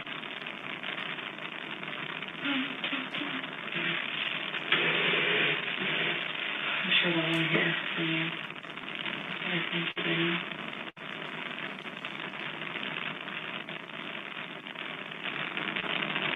I have a 19-year-old. I know it would come better for me, or for my kids than it would anybody else. So that's probably a difficult conversation to have, I'm sure.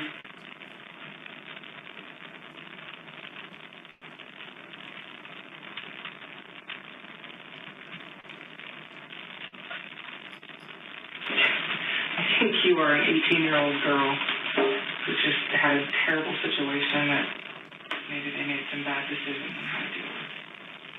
You know? I mean, you're young. You were all alone. You never told anyone. I don't think I could keep that. Like, that is a lot to keep to yourself. Do you ever want to tell your parents? Are you afraid they'd be mad at you, or?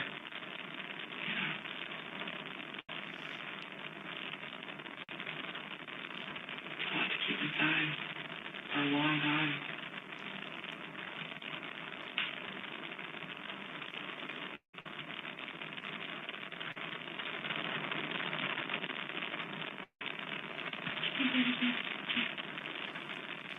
I feel like that's my judgment call. Like I told you before, I don't judge. I feel like, you know, there's a whole host of things that were going on in your mind at the time.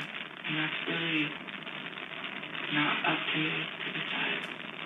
I try, you know, I've not been in your shoes. I mean, I was young when I had my daughter, but there's a different set of circumstances, you know? I don't know. I don't know your family. I don't know if you have the kind of parents that, like mine, probably would have killed me if I had, you know, if I got pregnant. They, you know, I really would have probably been really scared to tell them. But, you know, I was out of the house when I got pregnant, so it's a different circumstance. I do know, like I told you before, Skylar, you know, this isn't a situation where you had her and threw her in the trash. You've seen that on the news. People just throw their kids away like trash. You didn't do that. You tried to cremate her, tried to bury her. You know, you tried to keep her close to you. I don't know if he's talking to them right now or not, so we'll have to wait for him to come back here. I don't know. No, I said he might be talking to them now. I don't know. Yeah, but do you think they're taking you away? I don't know.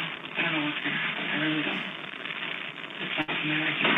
Oh, there he is. Sorry. You're fine. She just was worried about her parents and where they were. That's where I've been talking. I told her you probably were talking to them. I've been talking to your parents.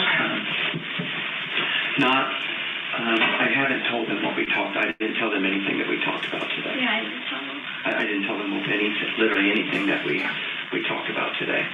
I just told her that your dad, I said, like I told you when I first called you, we had more questions that came up as a result of the coroner's investigation. I said, we're speaking with Skylar. I said, she's being honest. I said, you know, still just a very remorseful remorseful. You probably do. Sorry, I just want to make sure you know that. Very remorseful young woman, and still a scared girl. I said, just being honest, she's helping answer a lot of the questions that, you know, resulted as a result of the examination from the doctors. And I said, the stuff she is, you know, she's helping us understand. So, and that's where we are. She just has expressed that she wanted to tell them, you know, what she shared with us. And then I said, you're 18 years old. If you were still 17, you know, you were close, but this would be a completely different situation. That's what I was telling your dad. I said, I'm sorry, it's not, you know, I don't have a reason to tell him that. And you've earned the right, because you're 18 years old and you're Annabelle's mom. You know, you have the right to be the one, you know, to do that. And I know that it's going to be hard. I know that, I'm sure. But How do you want to do that here? Like, do you want her to talk to them and tell them Like, we could do a home? She's asking you how you want. I'm asking you if you wanted to do it here with. No, I want to go home and tell him. Okay, so you don't want to do it here. Okay, I'm just asking. I would want to do it here because I wouldn't want to be alone with them. But yeah, I was just curious. Okay. So, do we have a plan from here? I had a walk on and then I had to so I'm going to step out to the restroom just for a second. That's my immediate plan. I'm sorry. Do you want some water or If anything? that's too Are you much sure? information, but I'll be right back. I Okay. have to step into this. All right. I know. Me too.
You won't, prison is like after, like you have to go to court first before you would go to prison. You have to go to court, talk to the judge, and there would have to be a set you go to prison. Prison's like where you go to serve time if you get time. That's down the road. You'll either go home, you won't stay here because there's nowhere to stay. Either you'll go home with your parents, or you go to jail or not, but it wouldn't be, you won't go to prison. I don't know that you'll ever go to prison. That's up to the judge. I think so, probably. I don't know for what yet, though. That's the thing. Like, those are all decisions that somebody with a law degree makes. But yeah, you'll probably have to go to court. It could be for any number of things, but yeah. that's your opportunity to talk to the judge like you talked to us, Skylar, and be honest, and you know what I mean? I think that's going to be your biggest thing, is that you want to deal with what's happened. You care about Annabelle.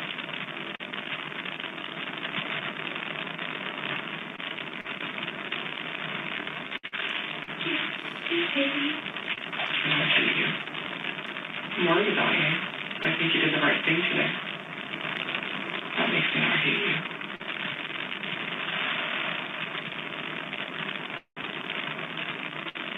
Like I said, you could have poured in the trash, you could have come in here and lied, you could have said, I don't give a shit about Annabelle.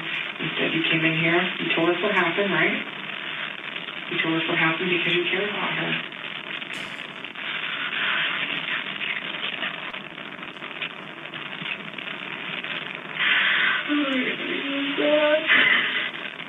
What do you think?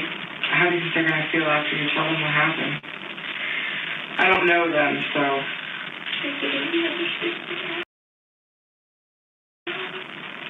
Understanding of what?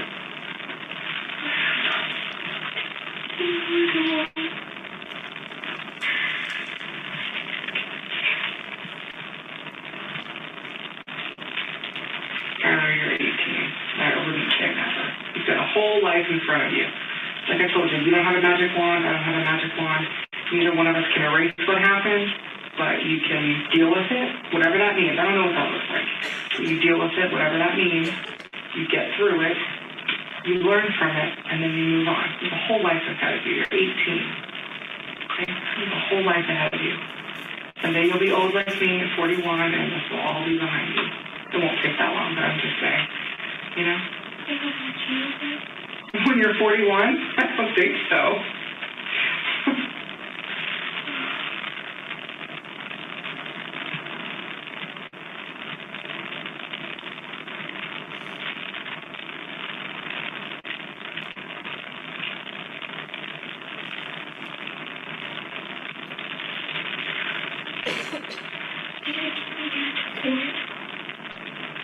No, they don't keep anybody here. This is just like they just have their rooms here. I don't even know if you're going to jail.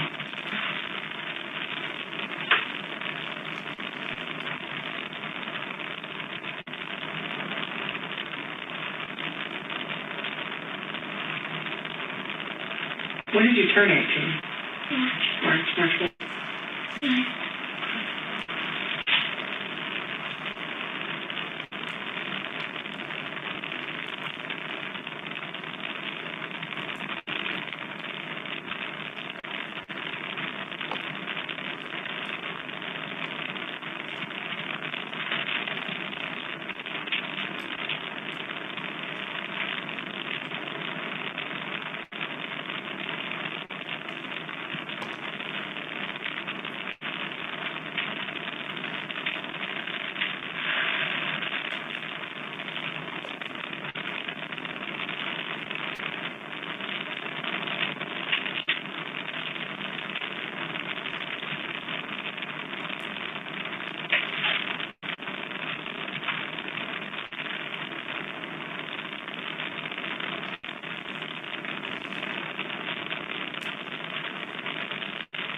About talking to your parents again?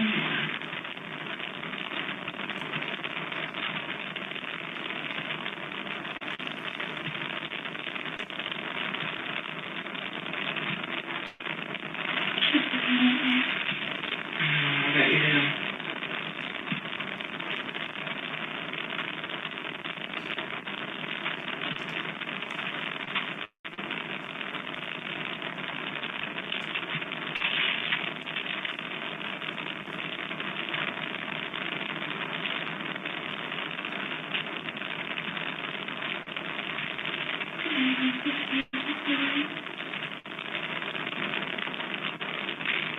It's pretty scary, but we're here. I'm not going to go anywhere. I'll figure out what's happening. Absolutely.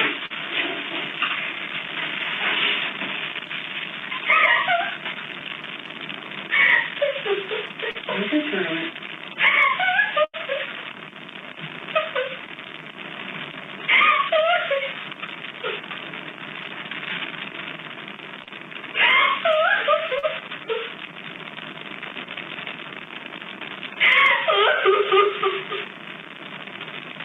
You're gonna get through this, Skylar. I know it doesn't feel like it, you will. This does not have to define the rest of your life.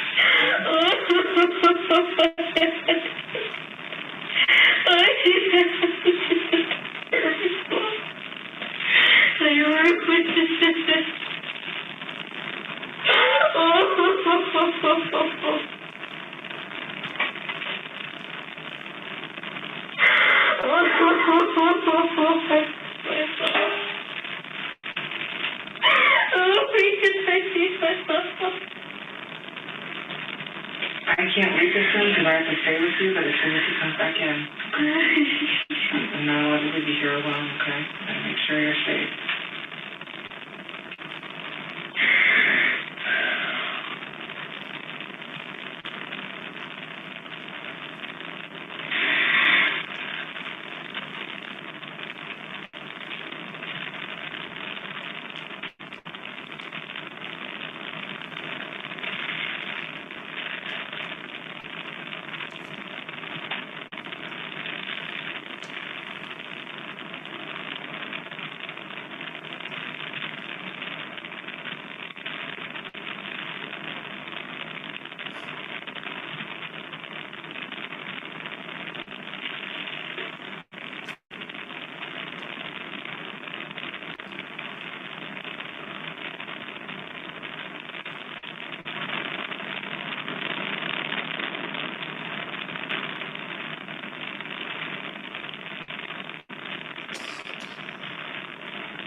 I have this feeling like the end of the world right now. But you just have to just get through it. Face it. Get through it. Okay? You can't change it. You can't fix it. Can't go back and do anything different. You just have to get through it. Okay? How life works. We've all screwed up. We've all done stupid stuff. You just have to work through it. Take whatever consequences there are and just move forward. You're 18. Okay? Your whole life ahead of you.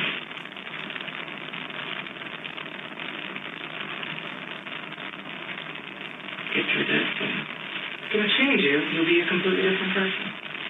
So you get through this and then you move forward. That's what you gotta do. One day at a time, right?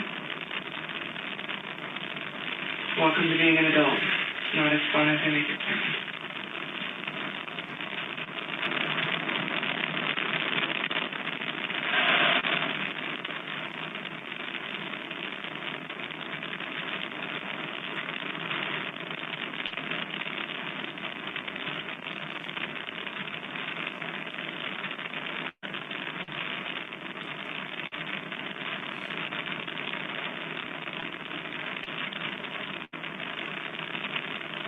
What's your mom's name?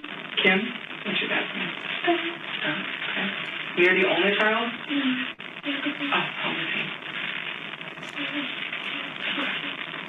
So you guys are kind of close in age. Does he live with you guys?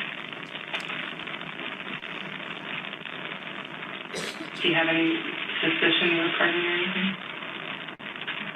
Did anybody?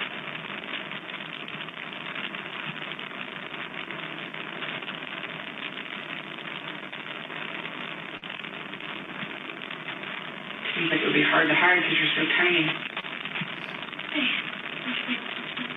Yeah. You just do that anyway. Yeah. Big sweatshirts, hoodies.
fingers were cramping up. I thought, no, you're fine. It's just cramping a little bit.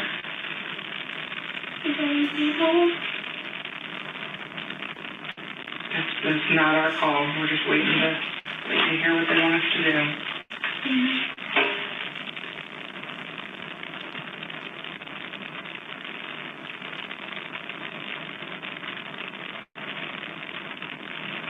Remember what I said, no matter what happens. One day at a time, right? 1 minute at a time if you have to. Take it a little, Oh, God.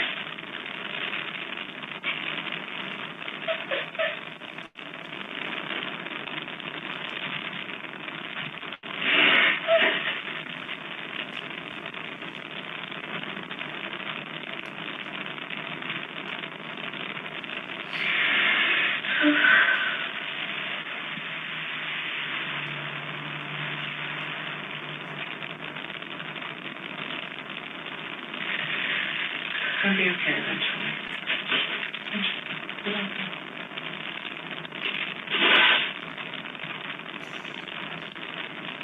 Not right away, but eventually.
Of course.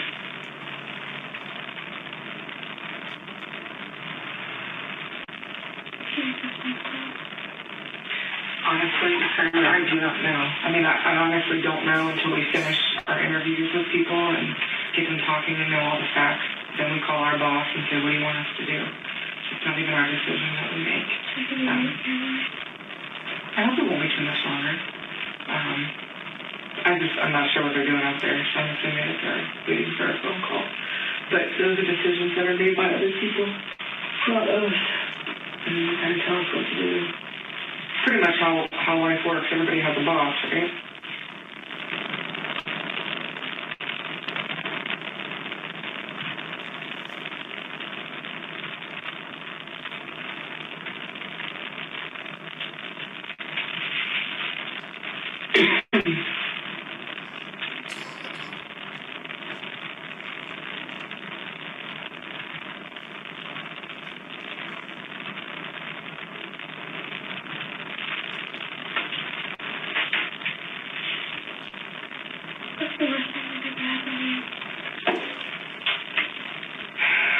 Well, when I was 20, my mom was killed. My stepdad killed her.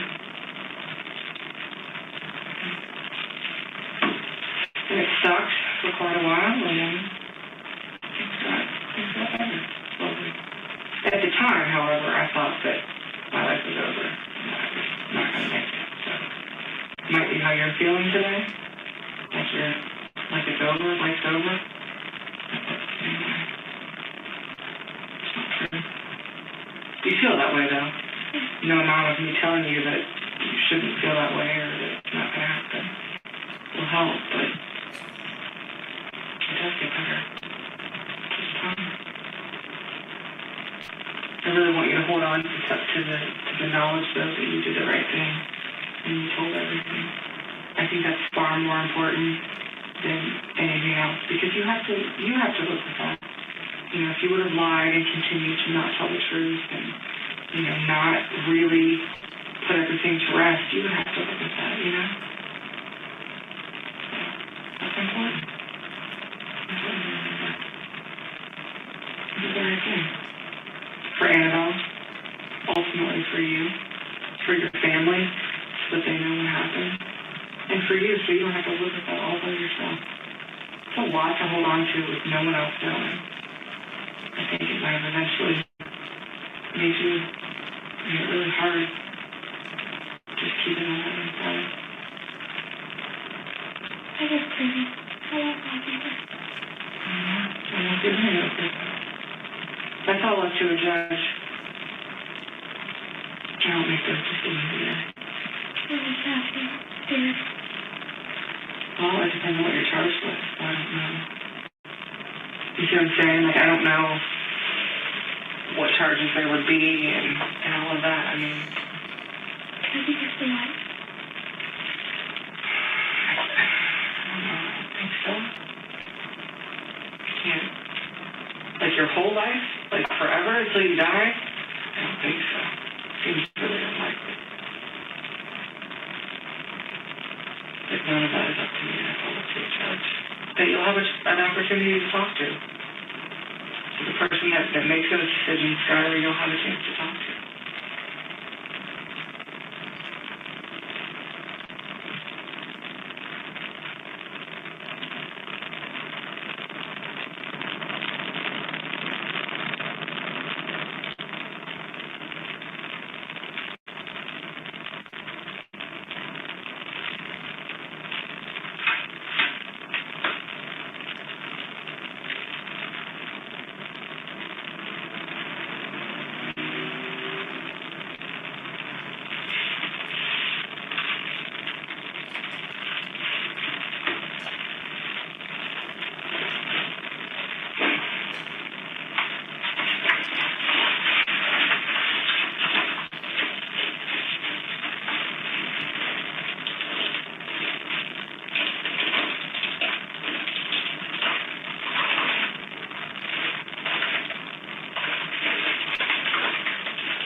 It's going to be on the other side of the door, okay? It's right here.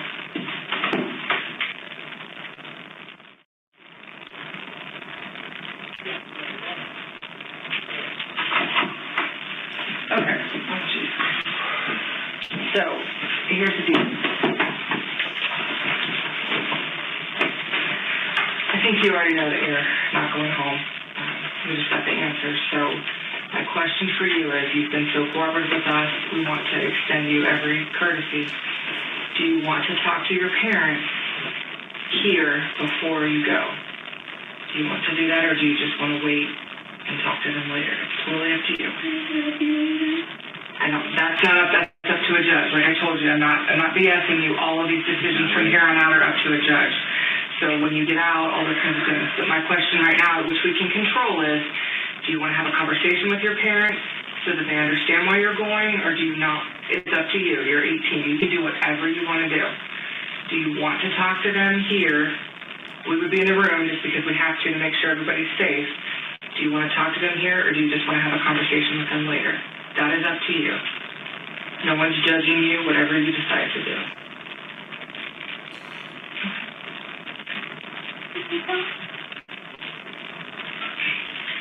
if you want to talk to them, the problem is if you want to talk to them, they're going to want to know why you're going to jail. We have not told them anything. You are 18. Yeah, I have not, like, We have you not haven't told your them mom and dad. They know nothing. They don't know you're going to jail. So All I told them that was there was more evidence through the forensic examination, just like I told you when we started. I said, and Skylar's being honest. I feel like she's being honest with us. That's all I told them. I said, that's you know, why we wanted to know if you want to talk to them or not. Or we can just tell them that we can't tell them anything because you're 18 and that you're going to. They're going to see. I mean that.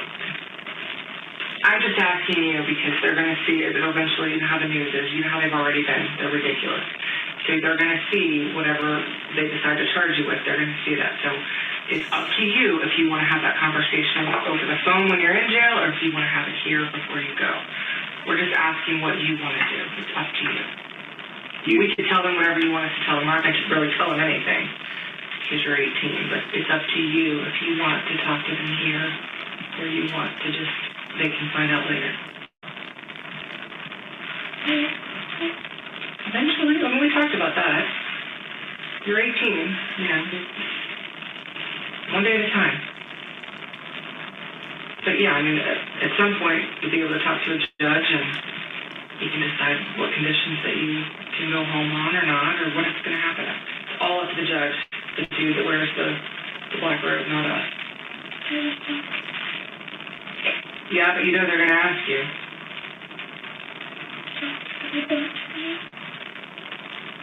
That's part of it.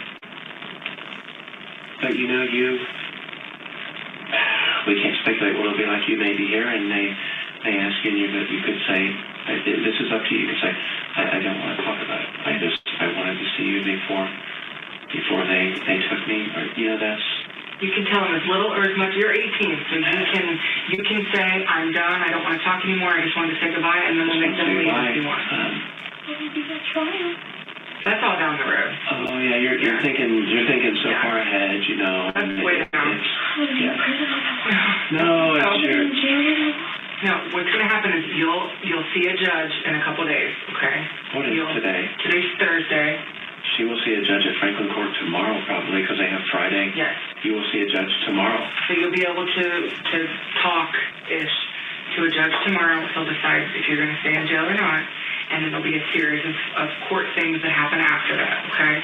It's not all immediate, but it's always up to the judge when you're going to get out of jail, okay?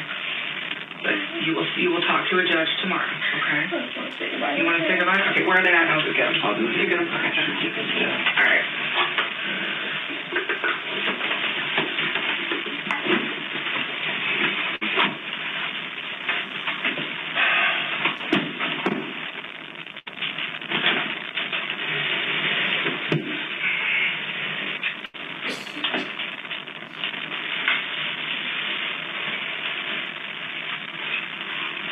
One day at a time, okay? One day at a time. Waiting for You think the judge will be nice? You know, judges are usually just pretty, like, especially the first time we talk to him, it's really going to be very, like, his job is to make sure, you know, these are what your charges are, do you understand those? Like, that's going to be his role, and then, you know, figuring out what to do from there. So it's not going to be a long thing tomorrow. It'll be pretty quick. And then the hearings after that, once you get an attorney and, you know, all the court system, is, you know, whatever happens, then things will be a little bit different. So it's a whole process that happens.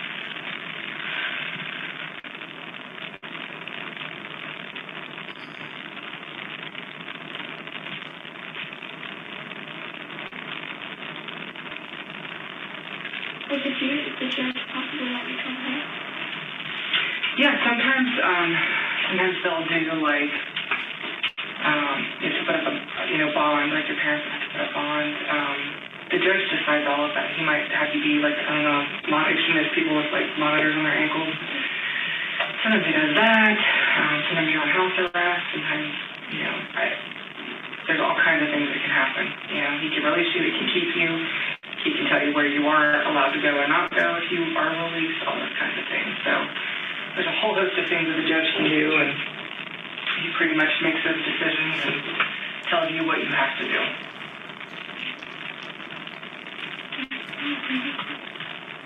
They're jail clothes. They're not prison. They're just, I mean, they're just like scrubs. You've seen scrubs before? Yeah, they're just scrubs, different colored scrubs. They'll do all that when you get there. Do you have anything in your pockets that you want your parents to take? Like anything at all?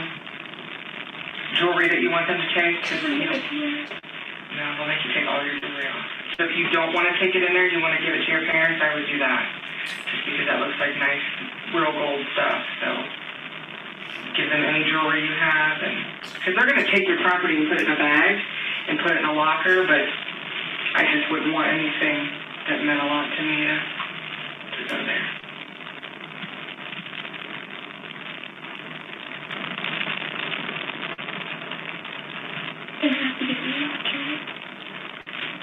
They will, or they'll appoint you one.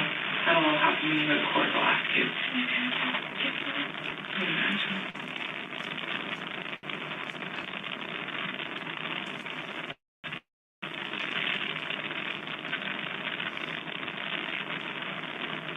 Yeah, but just give them any jewelry they can have so that you don't have to worry about it.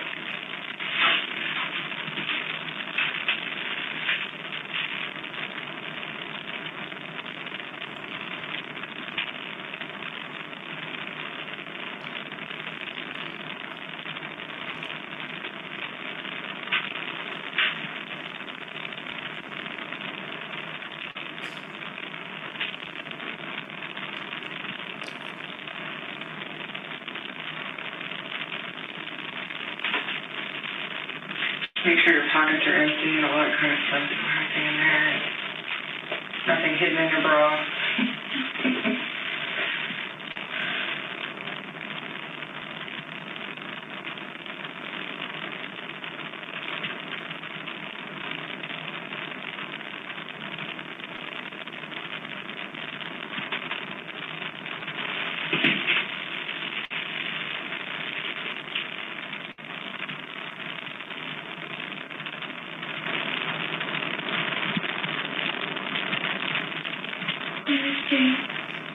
It's in Lebanon. You ever been to juvenile court or like get fingerprinted or anything like that to do your fingerprinting to work at the Y? Okay. It's just done in Lebanon, like where all the government buildings are. So you have to get a passport? Okay. So you go to the building where you got your passport, right? On the opposite side of the street, kind of behind the small building is where the jail is.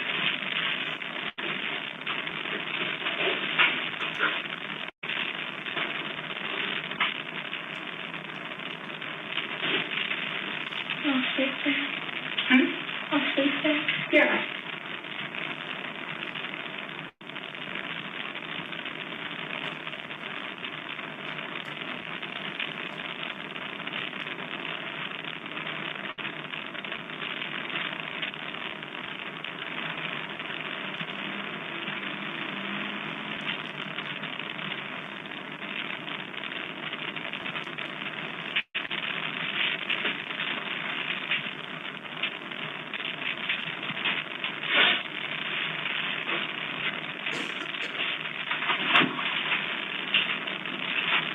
Do you want any water? I'm just going to grab some. You sure you don't want any? No, I can't. You might be just talking to them just to kind of prepare them. Sure you don't want a cup of water?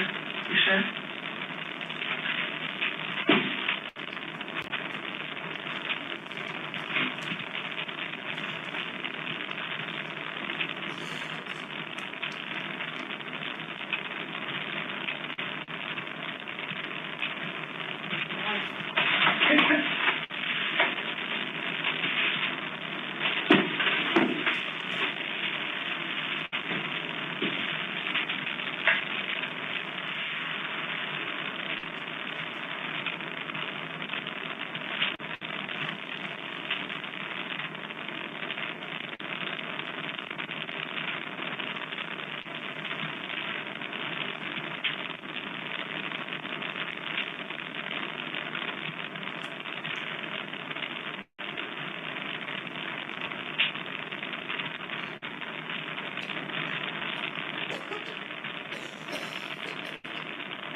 was able to see the judge tomorrow?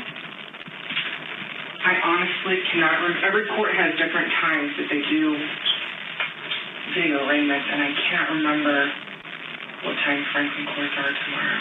I know some of them are at like 11 a.m. So what will happen is you'll either be on a video monitor, like a TV monitor, where you'll talk to the judge, or they'll take you up there to actually go to court. And I don't know which one it is, because I hardly ever come to Franklin court. I can't remember, but one of the two will happen. Either take you up in a bus, or you'll see him on a video monitor sometime tomorrow. I just can't remember what time theirs are.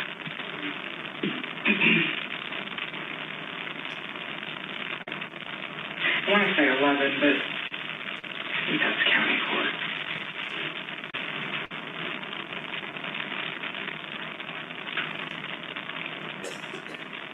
Okay, do you end up having to stay in jail after the visit?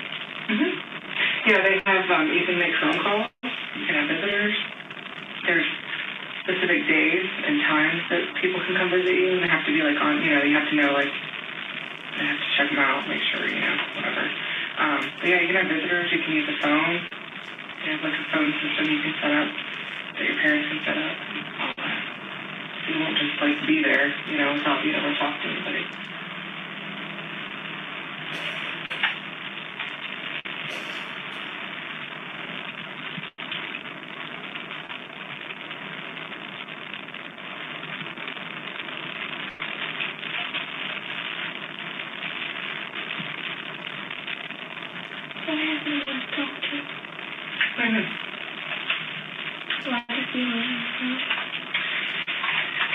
So it depends on how full they are and where they have space. Sometimes, like, parts of the jail are just like individual, like, cells or rooms. Parts of it is like a dorm, like where you have rooms and you have like a big common area.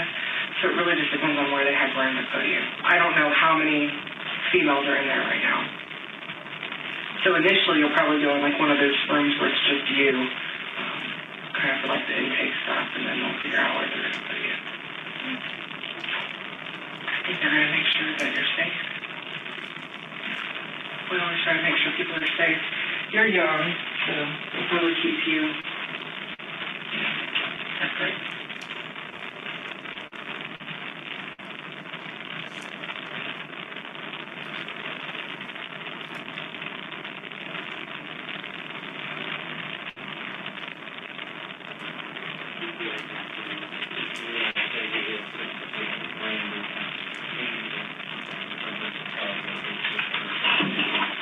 That's the detective from my department, Brandy, who's been here with me today. She is in here with us.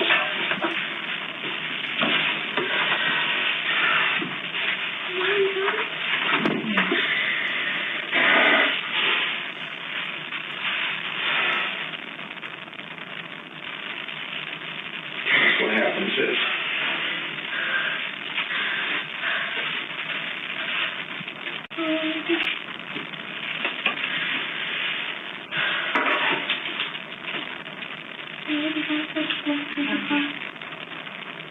You take my jewelry from me?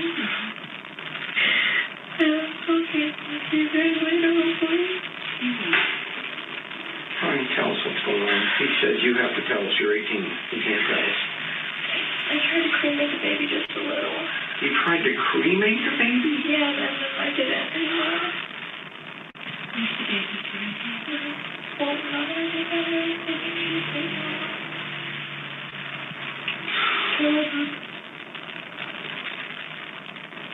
So you delivered a live baby, is that what you're saying? Yeah, but I wasn't really sure.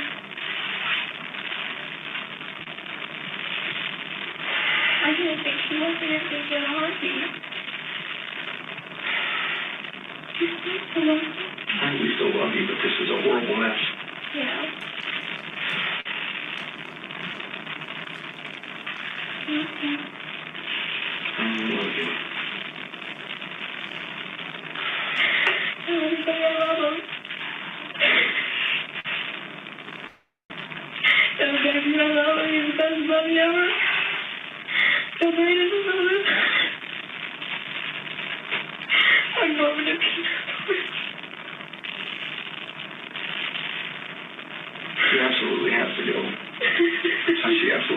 jail now. Yeah.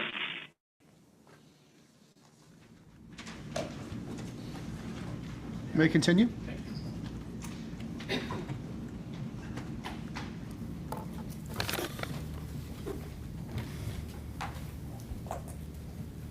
Sir, there were several times in that interview where you told her that you didn't believe that she purposely killed her baby. Do you remember hearing that?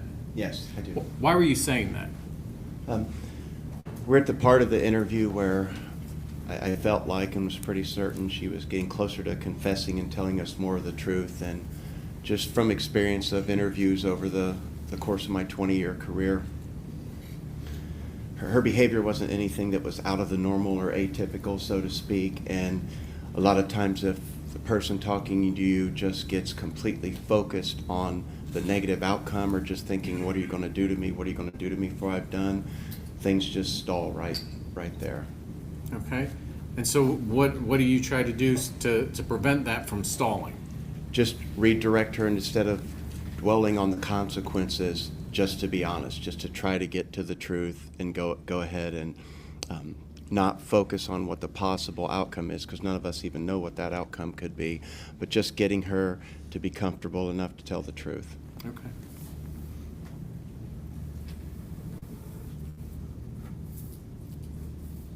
And after that, strike that.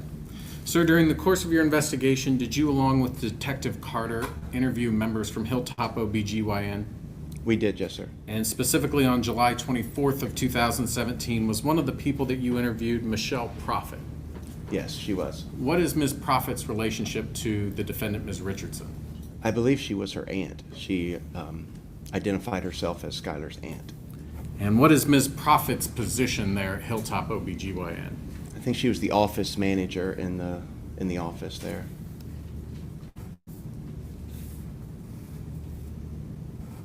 I want to direct your attention to August the 2nd of 2017. Were you present when a buccal swab was collected from an individual by the name of Trey Johnson?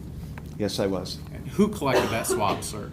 Detective Carter. Could you explain to the jury the process by which she collects the buccal swab? Detective Carter and I went to Trey's residence and made contact there. And it's actually what he's talking about, the buccal swab. A more simpler way to put it, it almost just looks like a big Q-tip. It's something that you will just take and rub on the inside. The person will take and rub on the inside of their mouth, just getting DNA from inside there on the Q-tip. Then we'll package it and put it into evidence. I'm going to show you what's been marked for identification purposes as State's Exhibit number 91. Can you take a look at that and tell me whether you recognize what you're looking at? We will stipulate, Your Honor. Again, this is an evidence slip. Hold on just a second. Does that satisfy the state? Yes, Your Honor. Okay. Thank you. Sorry, they stipulate. Okay. I don't have any further questions. Thank you, Your Honor. Mr. Richards, you may inquire.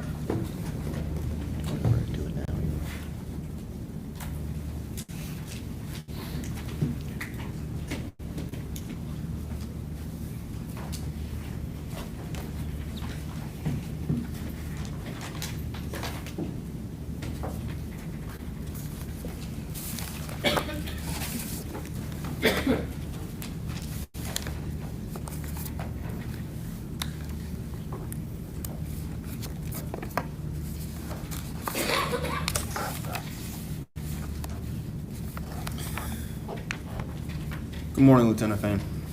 I'm sorry. Good morning. Oh, I'm sorry. Good morning. July 14th of 2017, almost 2 years ago, you drove out. I'm sorry. I'm having a little bit of trouble hearing you. Well, sure, it looks like the microphone's on, Your Honor. Give me just 1 second. I have hearing loss, and I have hearing aids in, and I'm going to turn the volume up. Voice is just a little bit quieter than Mr. Knippen's voice, so let me turn up my volume. Okay, thank you. Let me know. Yes. July 14th, more than 2 years ago, 2017. Yes. You go out to the Richardson home, correct? Yes, sir. And you went out because there was a report from Hilltop that Skylar had delivered a stillborn baby and buried her in her backyard, correct? Yes, correct. And when you arrived, shortly thereafter, Scott Richardson, Skylar's dad, pulls up in his truck, correct? That's correct. And you said you wanted to speak with his daughter. Correct. And he says she's at her grandmother's house, but I can get her here very soon, correct? Yes. And she arrives within minutes. Yes. And you told Scott that she was not in trouble, correct? I told Skylar she was not in trouble. Scott. You told Oh, Scott. Scott, that was not in trouble. I don't recall saying she was not in trouble. I just recall telling him we had a report and I needed to ask her questions about it, that she would be the one either to corroborate it or basically tell us it wasn't true. So Skylar rides with her dad in his truck to the Carlisle police station, correct? Yes, correct. And in that 6x8 windowless room, Skylar details for the first time what happened in the early morning hours of May 7th to you and Officer Gee, correct? Correct. And she has no lawyer present, correct? Correct. Skylar told you that Annabelle had no heartbeat, correct? Yes. She was not moving. Correct. She was not breathing. Correct. She told you she delivered a dead baby, correct? Correct. And you did not write a police report in this case, correct? Correct, I did not.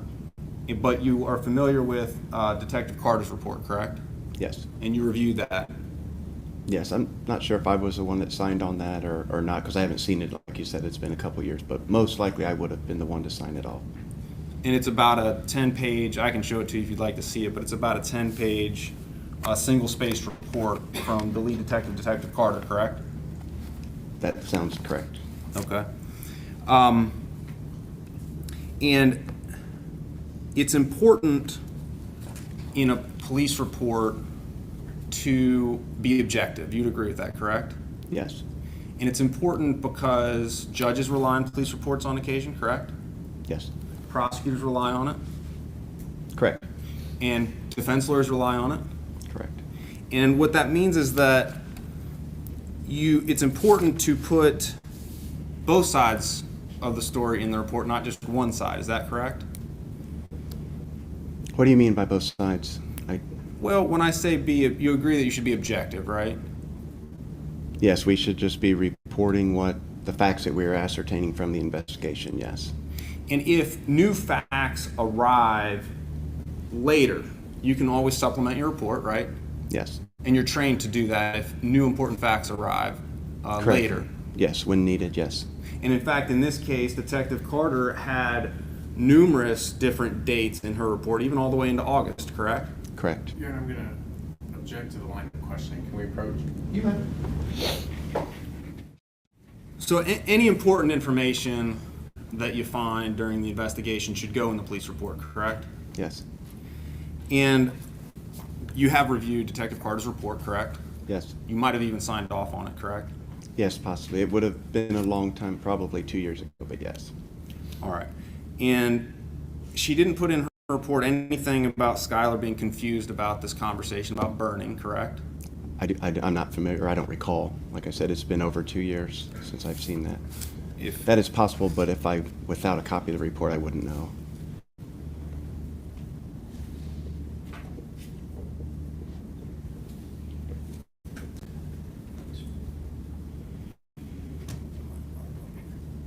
And as I find the report, oh, here it is. I'm going to give you may I approach on it? You may. This is a copy of the report. There's some notes on it that I Thank have. you. And if you ever want time to review it, just let me know, and we can do that. That report bait stamp on the top right is what number? Yes. What's the number of the bait stamp? Top right. You're talking about the 17 CR 33292? Is it 37 on the top right there? 36 on top. 36? Yes, sir. And if you flip to the last page, how long is that report? 46. So it's a 10-page single-spaced report, correct? Correct. Okay. In the report, there's nothing in there about Skylar denying burning 17 times, correct? I'm sorry, what was the quantity? How many times? That she denied burning at all. Oh. And when you ask that question, I assume, are you referring to the interview on the 20th? I'm referring to the report. If there's anything in the report that the detective gave the defense the prosecutor's office, the judge in this case, as to Skylar saying there was no burning. Would you like me to read that too? I feel like I will probably have to read it to answer that question. If you may have. Why don't we do this? Why don't you go ahead and review that for a second? Mr. Mullins, Ms. Yezo, I neglected after the statement to go ahead and collect the transcripts. Why don't you do that while Mr. Fain has the opportunity to read that over? I'll try to be brief.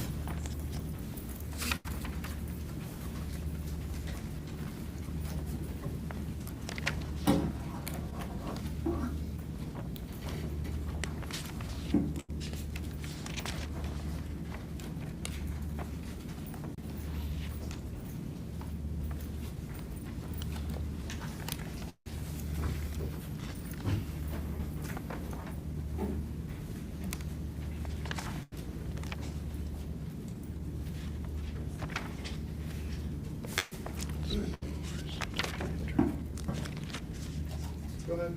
I think I'm ready. Go ahead. No, I do not see anything in here where she wrote or detailed Skylar denying burning the baby. But what she did write in her report is that ultimately, and I'm on page 38 if you look at the top number. Thank you. Third paragraph, Thank you. middle. Ultimately admitted, she did say at first denied, but didn't say 17 times. Ultimately admitted that she tried to cremate her and that she took her outside, dug the hole, and then used a long lighter at her feet to burn her. Then when the flames reached chest level, she realized it was wrong and put out the fire. That's what she put in her report, correct? Correct. And she also put in her report that an anthropologist, and I'm back on page 37, at the bottom, relayed to you through Coroner Updegrove that Dr. Murray, the anthropologist, advised that the remains of the infant had been burned, correct? Yes, sir. Okay.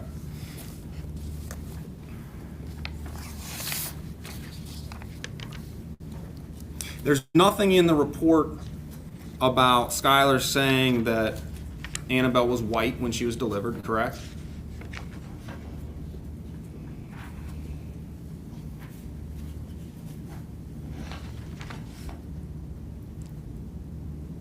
Not that I see here, no.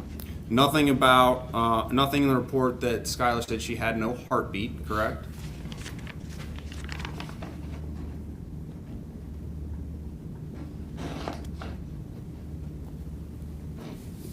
I don't know if that part's in there or not. I haven't seen it yet, but I do not know. Nothing in the report that Skylar said her baby wasn't moving when she was delivered, correct? Possibly correct, that it's not there. Okay. And in this report, there's nothing in the report that Dr. Murray later changed her opinion and said, I was wrong. She didn't put that in there, did she? I don't see that in here, but I can't see why Detective Carter would document that in her report, because that's a separate part of the investigation and not something that we would necessarily document. Well, she put in the report something from Dr. Murray the first time, right? Saying the remains of the infant had been burned. She put that in there, right? Yes. Page 37. But then, Yes. and you were familiar with these emails, weren't you, Lieutenant Fain, that Dr. Murray said there was no source of magnification available at the morgue. I have a feeling the prosecutor's office will be sorry they asked for a second opinion on this, but I'm glad they chose you. You're familiar with Dr. Murray's emails to the prosecutor's office, are you not? I am not. Whatever you just read there, that was the first time I've ever heard that. I'm not sure whose email that was, but that was the first time I've heard that. But you agree with me that Dr. Murray changed and admitted that she was wrong, correct? Yes, I do. And she said there's no evidence of burning, correct? From what I recall, she had initially said there was charring, and then on her second review, she didn't notice it that there was charring. Correct. So basically, as you're saying, changed her opinion. Yes. And the prosecutor's office hired Dr. Latham, who we all heard from, correct? Did you know that? I did meet her. Yes. Okay. And again, nothing in the report that Dr. Murray changed her opinion about the burning, correct? Correct. I don't believe so. Okay.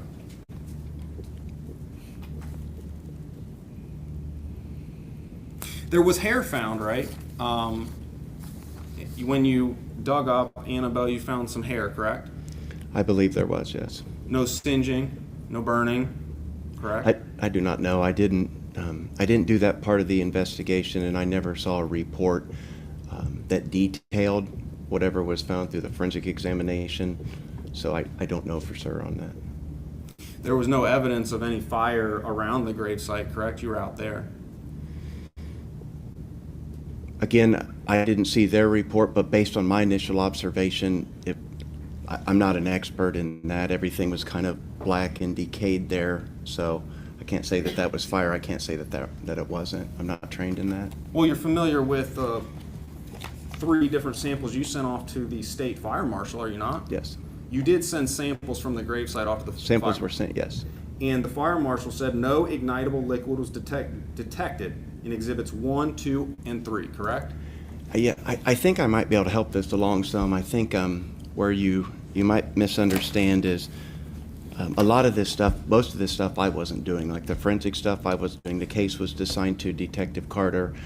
So my primary responsibilities in the criminal investigation section as the lieutenant are running the section. And again, like I had said the other day, the reason I became initially involved in the interviews is I didn't have any detectives available at the time.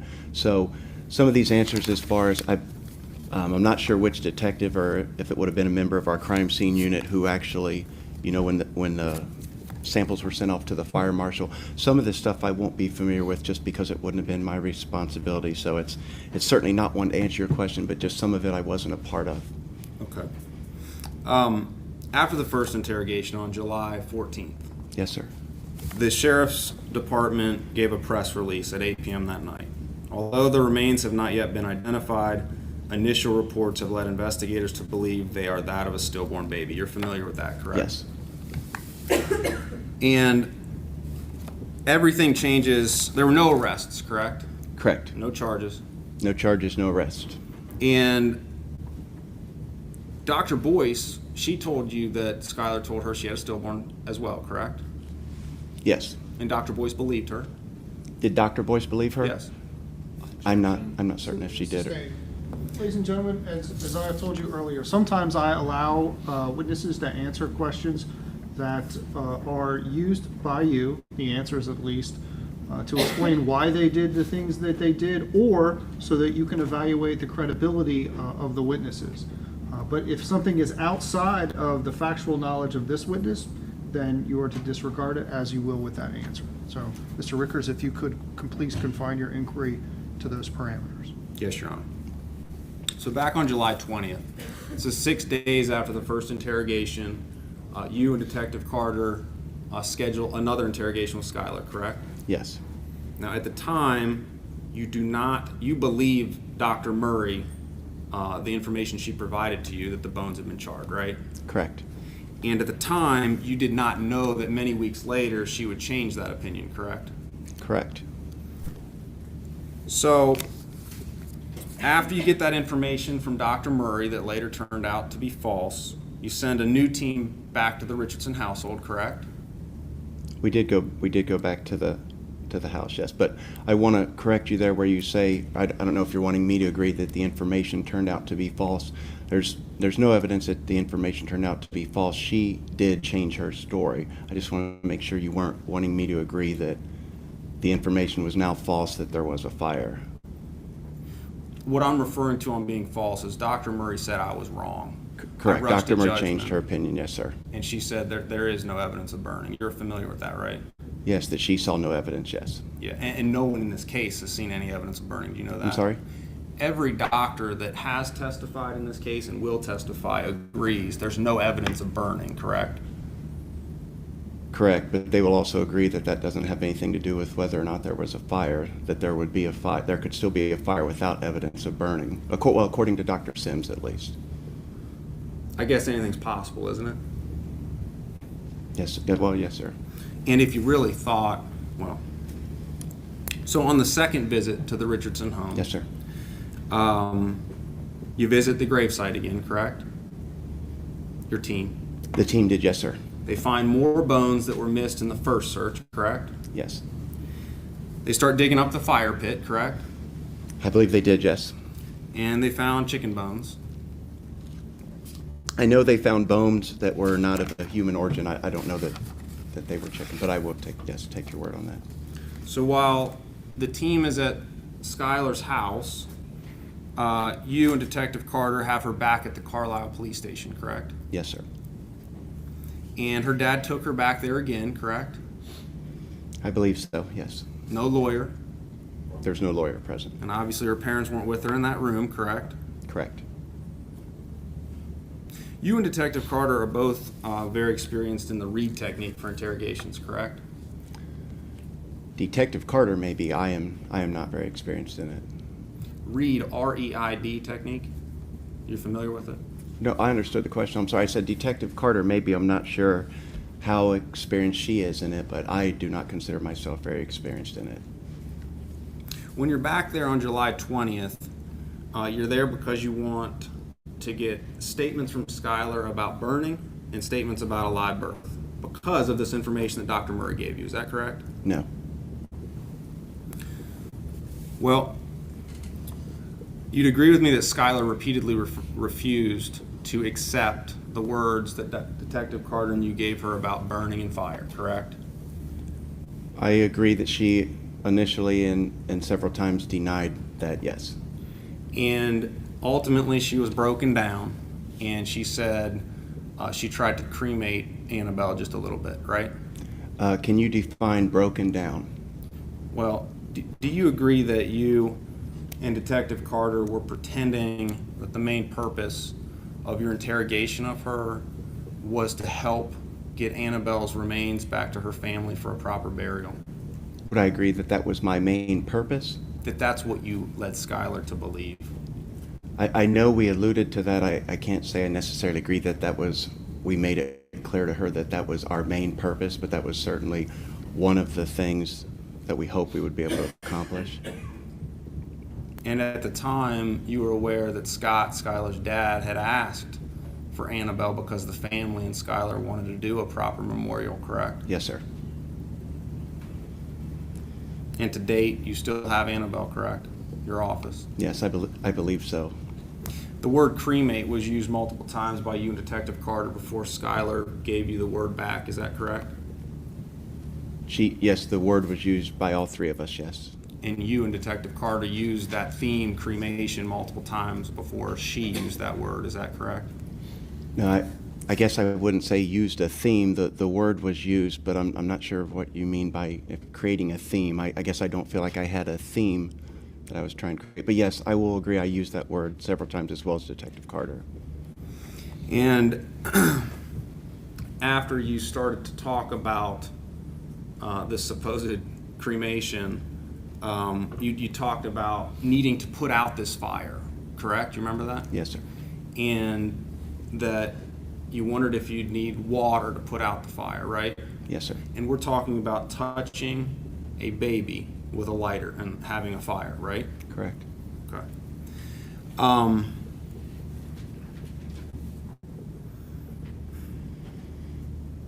Like the fire, you also, Skylar had repeatedly in the July 14th and in July 20th interview told you that her baby wasn't alive in many different ways, right? On July 14th, yes. And on July 20th. On July 20th, we weren't very far into the interview before she told us, I think I might have killed her. When she cried and she said, I loved her, that is what we're talking about, the confession, when I loved her?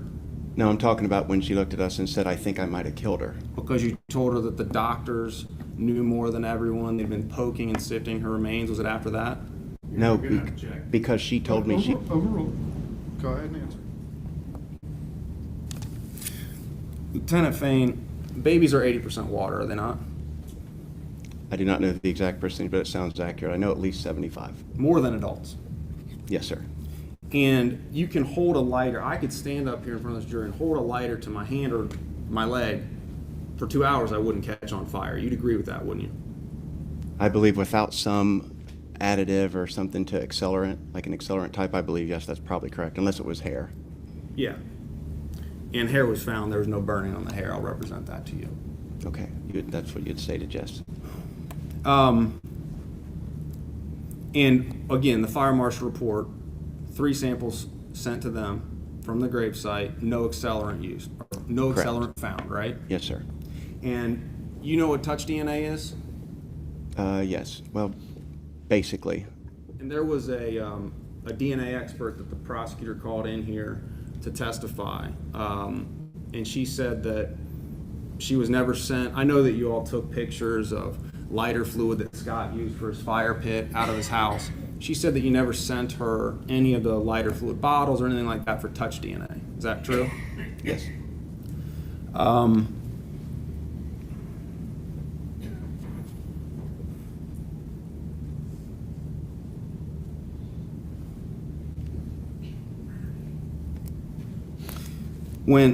When you just mentioned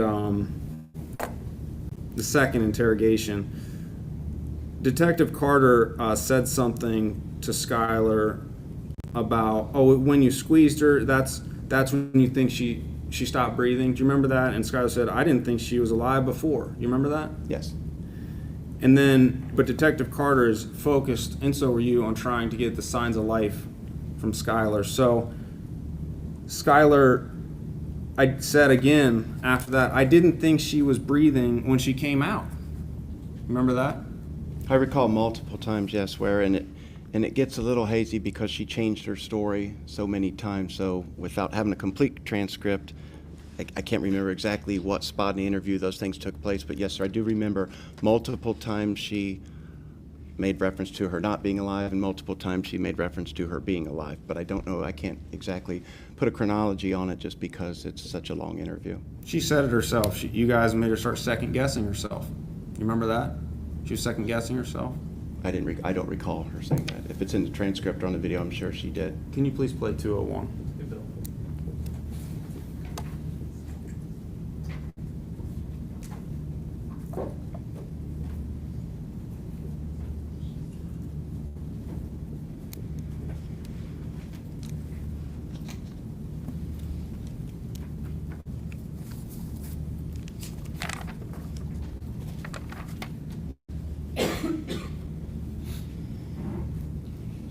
The only way you're going to feel like you accidentally did that is if you had some reason to know she was alive before that. You see what I'm saying? The way you were saying, like, I'm saying. like, anything maybe, I just second guess myself. Do you remember that? I do, yes. Do you remember Skylar saying, I want her to be at rest? Yes. And that she wanted Skylar and she deserved a proper memorial and burial? Yes.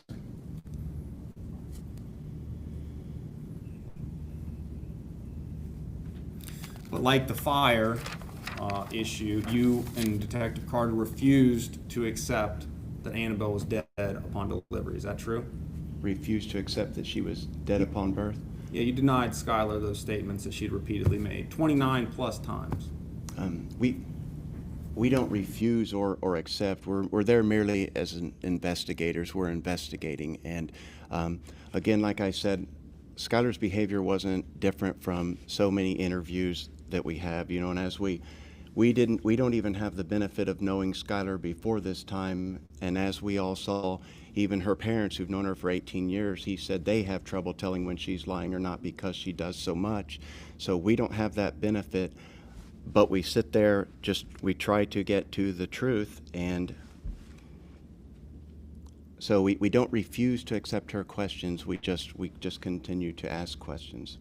And one of these truths that you found is that the child caught fire by being touched with a lighter, and the flames went up to her chest, and there was a whole conversation about how to put that fire out. That's one of the truths that you found. Is that right? According to Skylar, yes. Now let's talk about DJ Chambers. The prosecutor gave you a buccal swab that you were going to talk about. You said a big Q-tip. Yes, sir. Now, on July 14th, Officer Gee asked Skylar if she knew who the father was, and Skylar said yes. You remember that? Yes. And her parents on July 14th said, who's the father? And she said, a guy named Trey. Remember that? Yes. And you talked to Brandon Saylor in this case as well, didn't you? Yes, I think not until it went to grand jury, but I believe we talked to him day of grand jury. August 4th. Okay, yes, sir. And he told you that DJ was a football player. You asked him about DJ. Do you remember that? I don't recall. I'm sure, yes, if it's in transcript, yes, we asked him about that. Your Honor, if we approach again, I'm sorry. It's normal to be nervous for a police interview, correct? I'm sorry? It is normal to be nervous for a police interview, correct? I would, yes, believe so. And when you interviewed Brandon Saylor, he had an attorney present with him, correct? Correct. And you talked to Brandon about the text message from Skylar to Brandon on May 7th that we've heard a lot about, where she referred to being happy and her belly being back. Do you remember that? Yes. And by the way, she also said that the night was traumatic. She said that, didn't she, in her text? She did say it was traumatic? Yeah. Yes, I believe so, yes. And when you talked to Brandon about it, he told you that, well, you're familiar with his response, right? I'm sorry you had to go through that alone, babe. I'm not. I've not seen even to this, I've not seen a transcript from that interview. And also, prosecutors were conducting that interview primarily. I was there conducting it as well, but for the most part, they were conducting that one. And it's been a long time, and I'm not familiar with what was said in that interview. Well, you remember discussing the text message on May 7th, right? I believe, yes. And do you remember this JF? That's you, John Fain, Yes, sir. right? 217, top 217. Okay, I mean, and that sounds completely reasonable. And you know, you're her boyfriend, and you hate it that she's going through that. So it says, "Me too, babe." And she said, "I'm so glad it's over." "Me too, babe. This is you. I'm so glad you're done feeling bad, and I'm sorry you had to go through that." And I'm just clarifying again, this is still in your mind right now. This is inaudible. Two mornings after prom, it's just a horrible period or horrible cramping that she had, right? Correct. Okay. And the text message about Skylar's body or putting a smile on for the outside world, that's something that Brandon, Skylar's mom, they got text message about Skylar's body for years, right? Oh, I don't know anything about their text messages between them.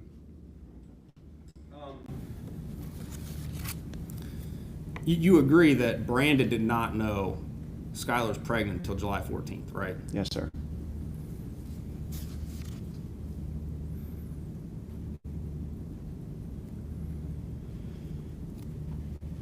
We've heard a lot of testimony about Skylar's bed being moved. And Yes, sir.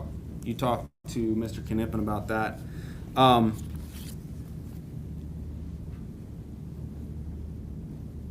Ms. Kraft and Ms. Knippen were in that interview with Brandon Saylor, right? Yes. And they were both asking some questions during that interview, correct? I think they both did. Again, it's just been a long time. I assume maybe they both did. I know certainly Mr. Knippen didn't. And Brandon told you in that interview that... I'll sustain the objection. What's the objection, Your Honor? The objection sustained. You're familiar that Brandon helped move the bed in Skylar's bedroom, correct? Yes, sir. And you're familiar that not only did he help move Skylar's bed, he helped move a couch that was downstairs in the living room to the basement, right? Possibly, yes. I don't recall, but if it's in the transcript, then yes. And the basement couch up to the living room, right? If it's in the transcript, yes. Do you remember having a conversation that the Richardson family just wanted to change after the police had been through their house? I do remember him saying something about someone wanting a change. Remember you saying it, and that is understandable. Oh, I would certainly think after what took place, yes, that would be understandable.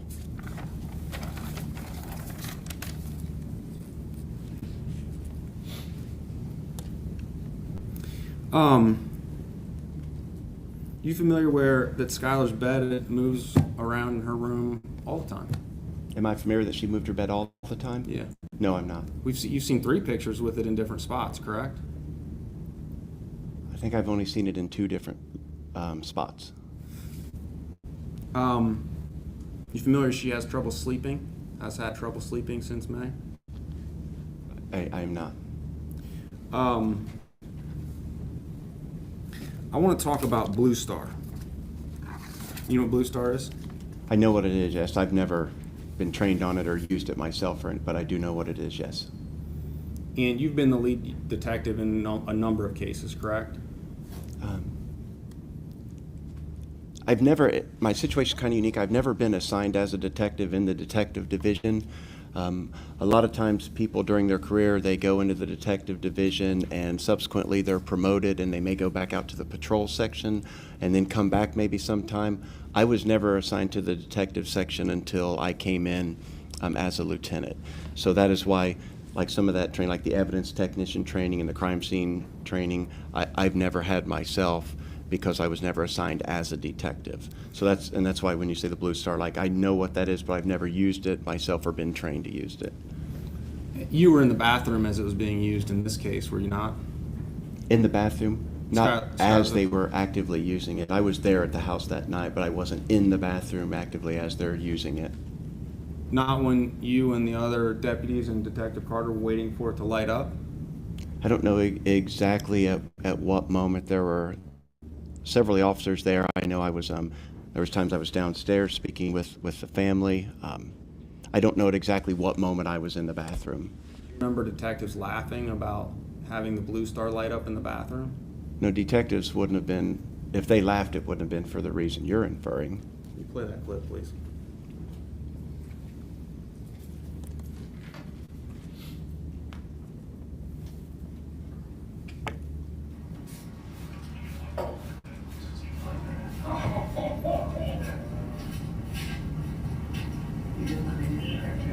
Hang on.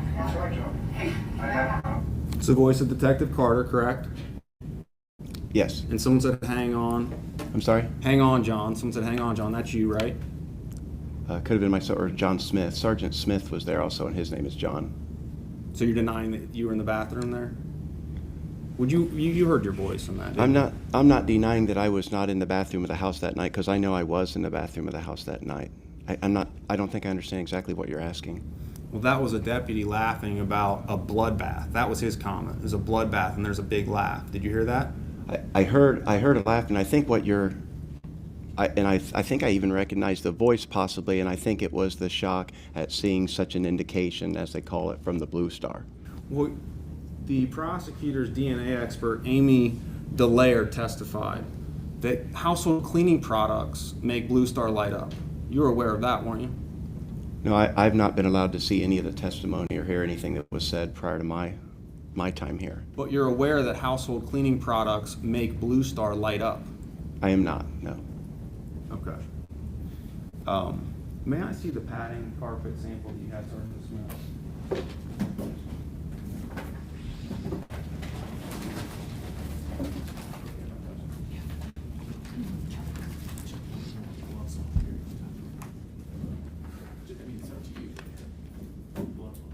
If you're okay with me touching it, I can. That's fine. There's Matter to me. gloves right there. I'm okay, as long as the court's okay with it. Matter to me. For Representative Hughes, this is a carpet sample that Sergeant Smith testified to.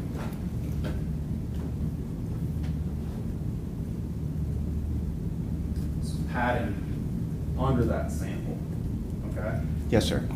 And he got off the stand and he showed this to the jury, ladies and gentlemen of the jury, both sides, I believe. This is the back of the carpet, and this is the front of the carpet. And he referred to a little, what looks like could be a little blood stain right here. Okay. And he flipped the carpet over, and he said that he believed that there was a lot of blood saturated into that pad on the back of the carpet because Blue Star lit up on that. Were you there when he did that? I was in the house, but I don't recall where I was when he did that, no.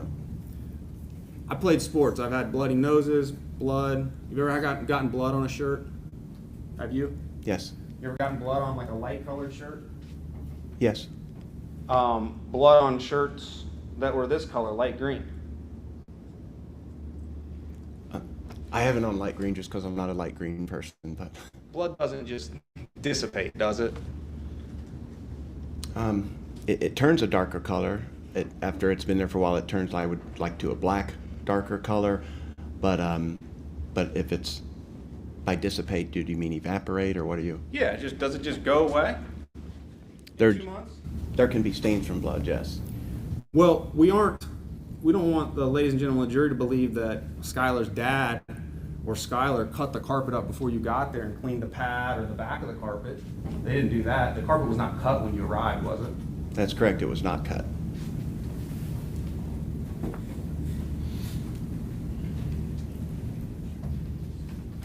And you were not aware back on July 24th when you were in the home that Blue Star illuminates when household cleaning products or other things come in contact with it, correct? Correct.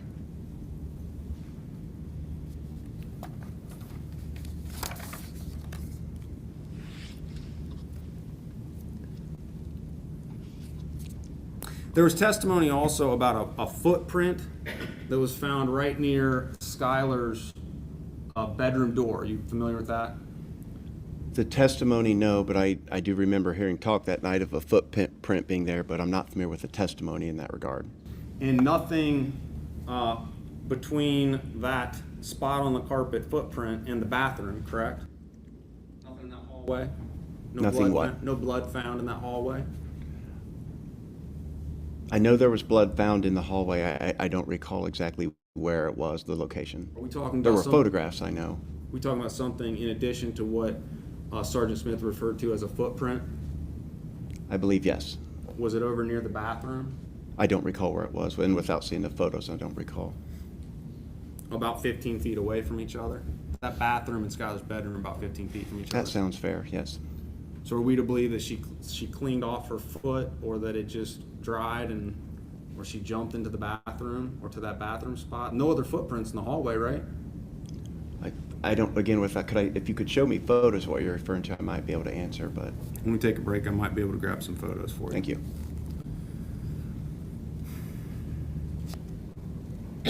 You took DNA swabs on the bathroom wall, correct? I believe they did, yes. And they were negative for blood. Again, I don't know, and I'm sorry, I'm not on the crime scene unit, so when they do that part, I'm not even certified to do that part, so I don't know a lot of these answers, and it's not because I don't want to answer the question, it's just that I don't know those answers. I wasn't participating in those, and so I don't know whether or not there was blood on the Q-tips or the swabs from the wall. I don't know. It's not odd, you'd agree that it's not odd for a woman to bleed after pregnancy, correct? Correct. And there was no Annabelle blood found anywhere in the house, you know that, correct? No what blood? Annabelle's blood was not found anywhere in the house, you know that, correct? I do not know. As you sit here today, you have no information that it was found anywhere in the home. Right, I did not do any of the blood work and do not know the results of the blood work. Did you pull the pharmacy records that indicated that back in April, Skylar had been given a prescription for birth control from Hilltop? No, I did not pull that pharmacy record.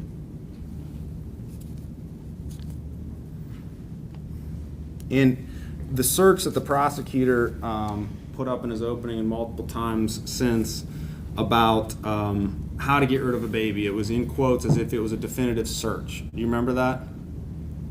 Correct. Now, you agreed on direct, I believe, that she was somewhat vague on what she actually did search. Is that correct? Yes. And she wasn't really sure of the language when she was talking to you, right? Correct. She said she didn't act upon it, correct? Yes. She said that she didn't do any further research, correct? Correct. She said she couldn't recall the exact search, right? Yes, sir. And she gave you her phone voluntarily on the 14th of July, right? Yes, she did. You took her computer, right? Yes. iPad? Yes. Kindle? I believe, yes, a Kindle as well. She said, hey, one of the devices, I think, was dying, had a low battery. She said you can have the phone charger or whatever charger you need, right? Yes. No search that the prosecutor put up about how to get rid of a baby was ever found. Is that correct? Correct. Prosecutor said Skylar never looked for baby clothes or made any inquiries about babies, something to that effect. That's not true. Detective Carter's report, which you reviewed, indicated that in the cookies on the phones, there's something about baby.pedia or babypedia.com, something to that effect. You remember that? I do not, but if I could, I still have this here if you could refer. Sure. I don't, if, may I? Oh, okay.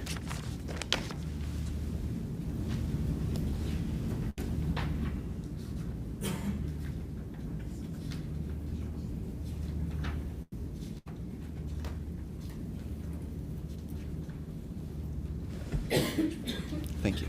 For the record, page 40. Some search about on cookies from Babypedia or something like that, right? Yes, it says there are searches for Hilltop OBGYN and babypedia.com. Thank you.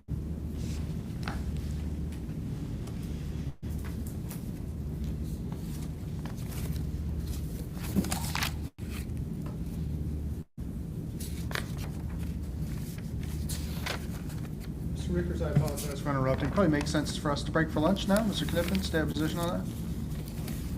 Probably depends on, because I don't have a lot of redirect. I don't know how much more Mr. Rickers has. It shouldn't be much longer, but if the court wants to break, Your Honor, on the jury. Yeah, let's do that. Ladies and gentlemen, we're going to go ahead and break for lunch at this point. Remember the admonitions that I have previously given you.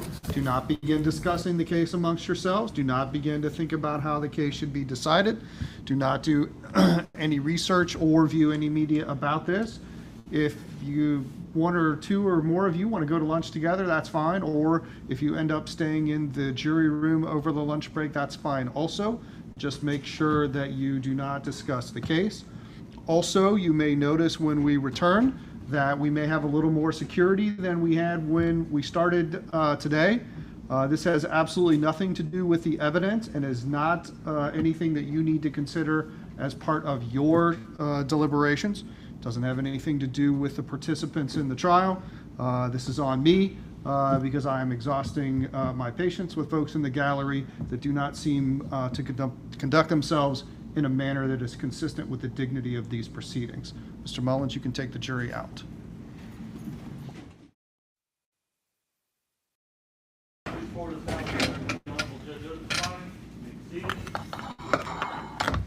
All right, we are back on the record in the Richardson case. Mr. Knippen, are we ready, Ms. Kraft, on behalf of the state? Yes, Your Honor. Mr. Rickers, are we ready on behalf of the defense? Yes, Your Honor. Just a reminder to the folks in the gallery about our general rules. If you have a phone and electronic device, it needs to be on silent or off. You are permitted to use your electronic devices during the court proceedings as long as they can be done so quietly. No taking pictures while court is in session. If you want access to pictures, you can do so through the media pool. You can contact Ms. Burnside and she will assist you with that. Remain quiet and respectful during the proceedings. No sighs, audible gasps, rolls of the eyes, nods of the head, none of that kind of stuff. I do not want to embarrass you by asking you to leave during the proceedings, but I will. Go ahead, Mr. Mullins, get our jury.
You may be seated.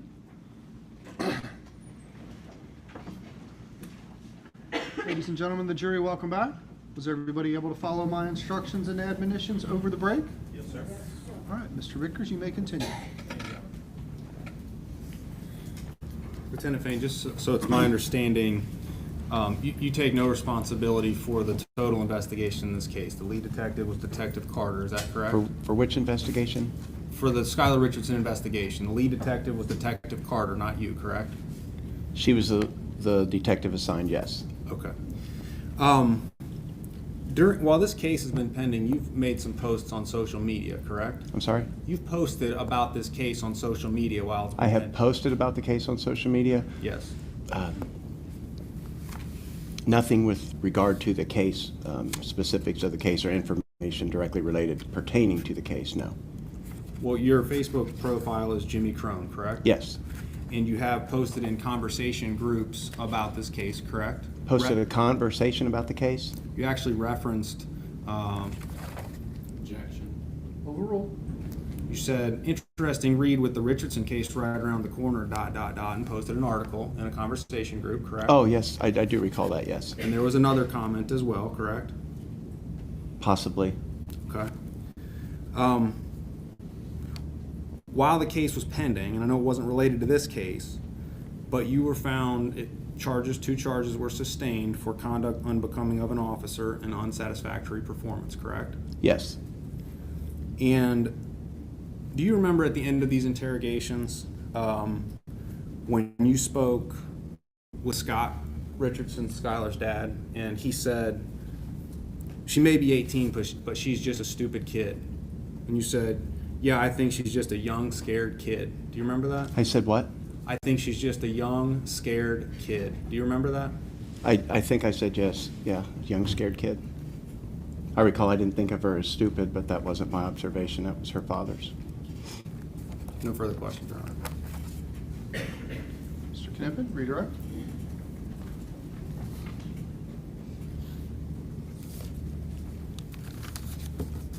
Sir, with respect to the discipline Mr. Rickers was just mentioning, did it in any way affect the way that you conducted your investigation in this case? No, that discipline was something not related to this case, and it was also well after my part of this case was already done. And in fact, the main part of your involvement in this case was to conduct the interviews with the defendant, Ms. Richardson. Is that right? Yes, for the most part, my involvement is what everyone has seen on the 2 interviews that we saw. Okay. Mr. Rickers was asking you about the fact that you had interviewed Dr. Boyce. Do you remember that? Yes. And he brought up the fact that Dr. Boyce told you that Skylar had referenced that this was a stillbirth. Do you recall that? Yes. Dr. Boyce also told you where Skylar told her she delivered this baby, didn't you? Yes, she did. Where was that? Objection, that's hearsay, that's not, Dr. Boyce testified, Your Honor. I will allow this, again, ladies and gentlemen, this is for the limited purpose of evaluating the credibility for you to give to this witness and to explain why the things he did, why he did the things he did. You can use it for that and no other purpose. Where did she tell you, sir? She said that Skylar had told her she'd given birth in her bedroom. Okay. As a result of that information, did you do anything with that? Well, initially what I did was think about the interview because that conflicted with the information that Skylar had given us. And that was part of the precipitation towards why we were out there on the 24th to conduct more evidence. We wanted to then look specifically in her bedroom to see if there was any evidence of blood or anything like that, which would indicate she may have actually been telling Dr. Boyce the truth instead of us, that the delivery took place in the bedroom instead of the bathroom. And you're aware, you've already testified, there was a blood stain found right there in her room, is that correct? Yes, there was. Nothing further, Your Honor. Anything else for this witness?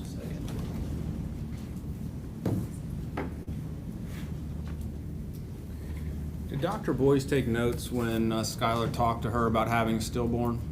I'm sorry, did she talk to... Did she take any notes? Did I take notes? Did Dr. Boyce, if you're aware? Well, I do not know if she took notes. Did you review the Hilltop OBGYN records? Have I reviewed those records? No. Okay.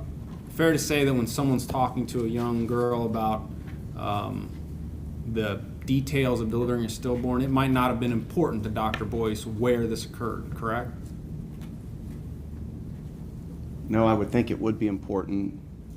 Are you aware that she testified in here for the ladies and gentlemen of the jury, and she said she doesn't know, Skylar could have told her the bathroom. Wasn't important to her. Again, I've not been allowed to see any of the testimony, so I'm not aware of what she said. No further questions, Your Honor. Thank you. You can step down. Next witness? Your Honor, at this time, the state would call Brandon Saylor.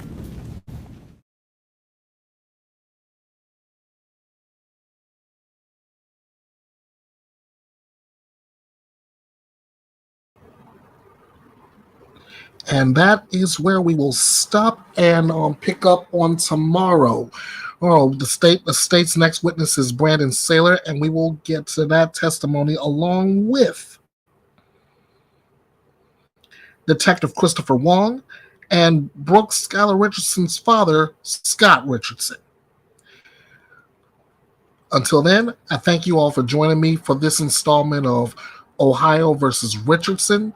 I'm Ernest Bethea, the Last Outlaw. This is Bethea's Bite Reloaded Throwback, the drama-free true crime destination, and I will see you next time, likely tomorrow after I'm done with church. Until then, as always, you know what to do.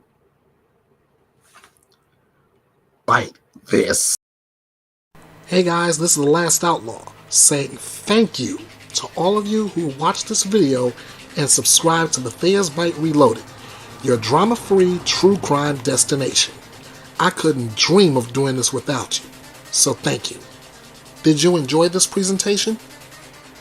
Are you looking to get more information on everything presented here? Are you looking to give more feedback on this presentation? Here's what you can do. Like this video.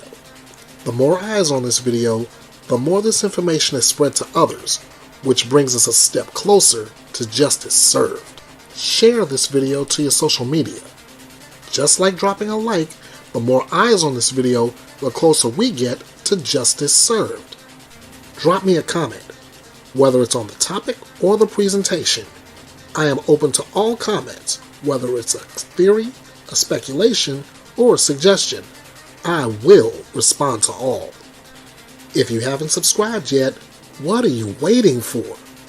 Hit the subscribe button to show your support of this little true crime engine powered by you. Set the notification bell to all for future videos. Be sure to follow Bethea's Bite Reloaded all over social media. At Bethea's Bite Reloaded True Crime on Facebook. At EKB316 on X, formerly known as Twitter. At Bethea's Bite Reloaded on YouTube. At EKB316 on Instagram. At King of Hearts 316 2021 on TikTok. You can drop me an email as well. The address is kingofhearts316_09@outlook.com. This is your home for news without the drama, where your opinions matter, for lively debates, where your voice is heard, and above all else, justice served. This is Bethea's Bite, and it's reloaded.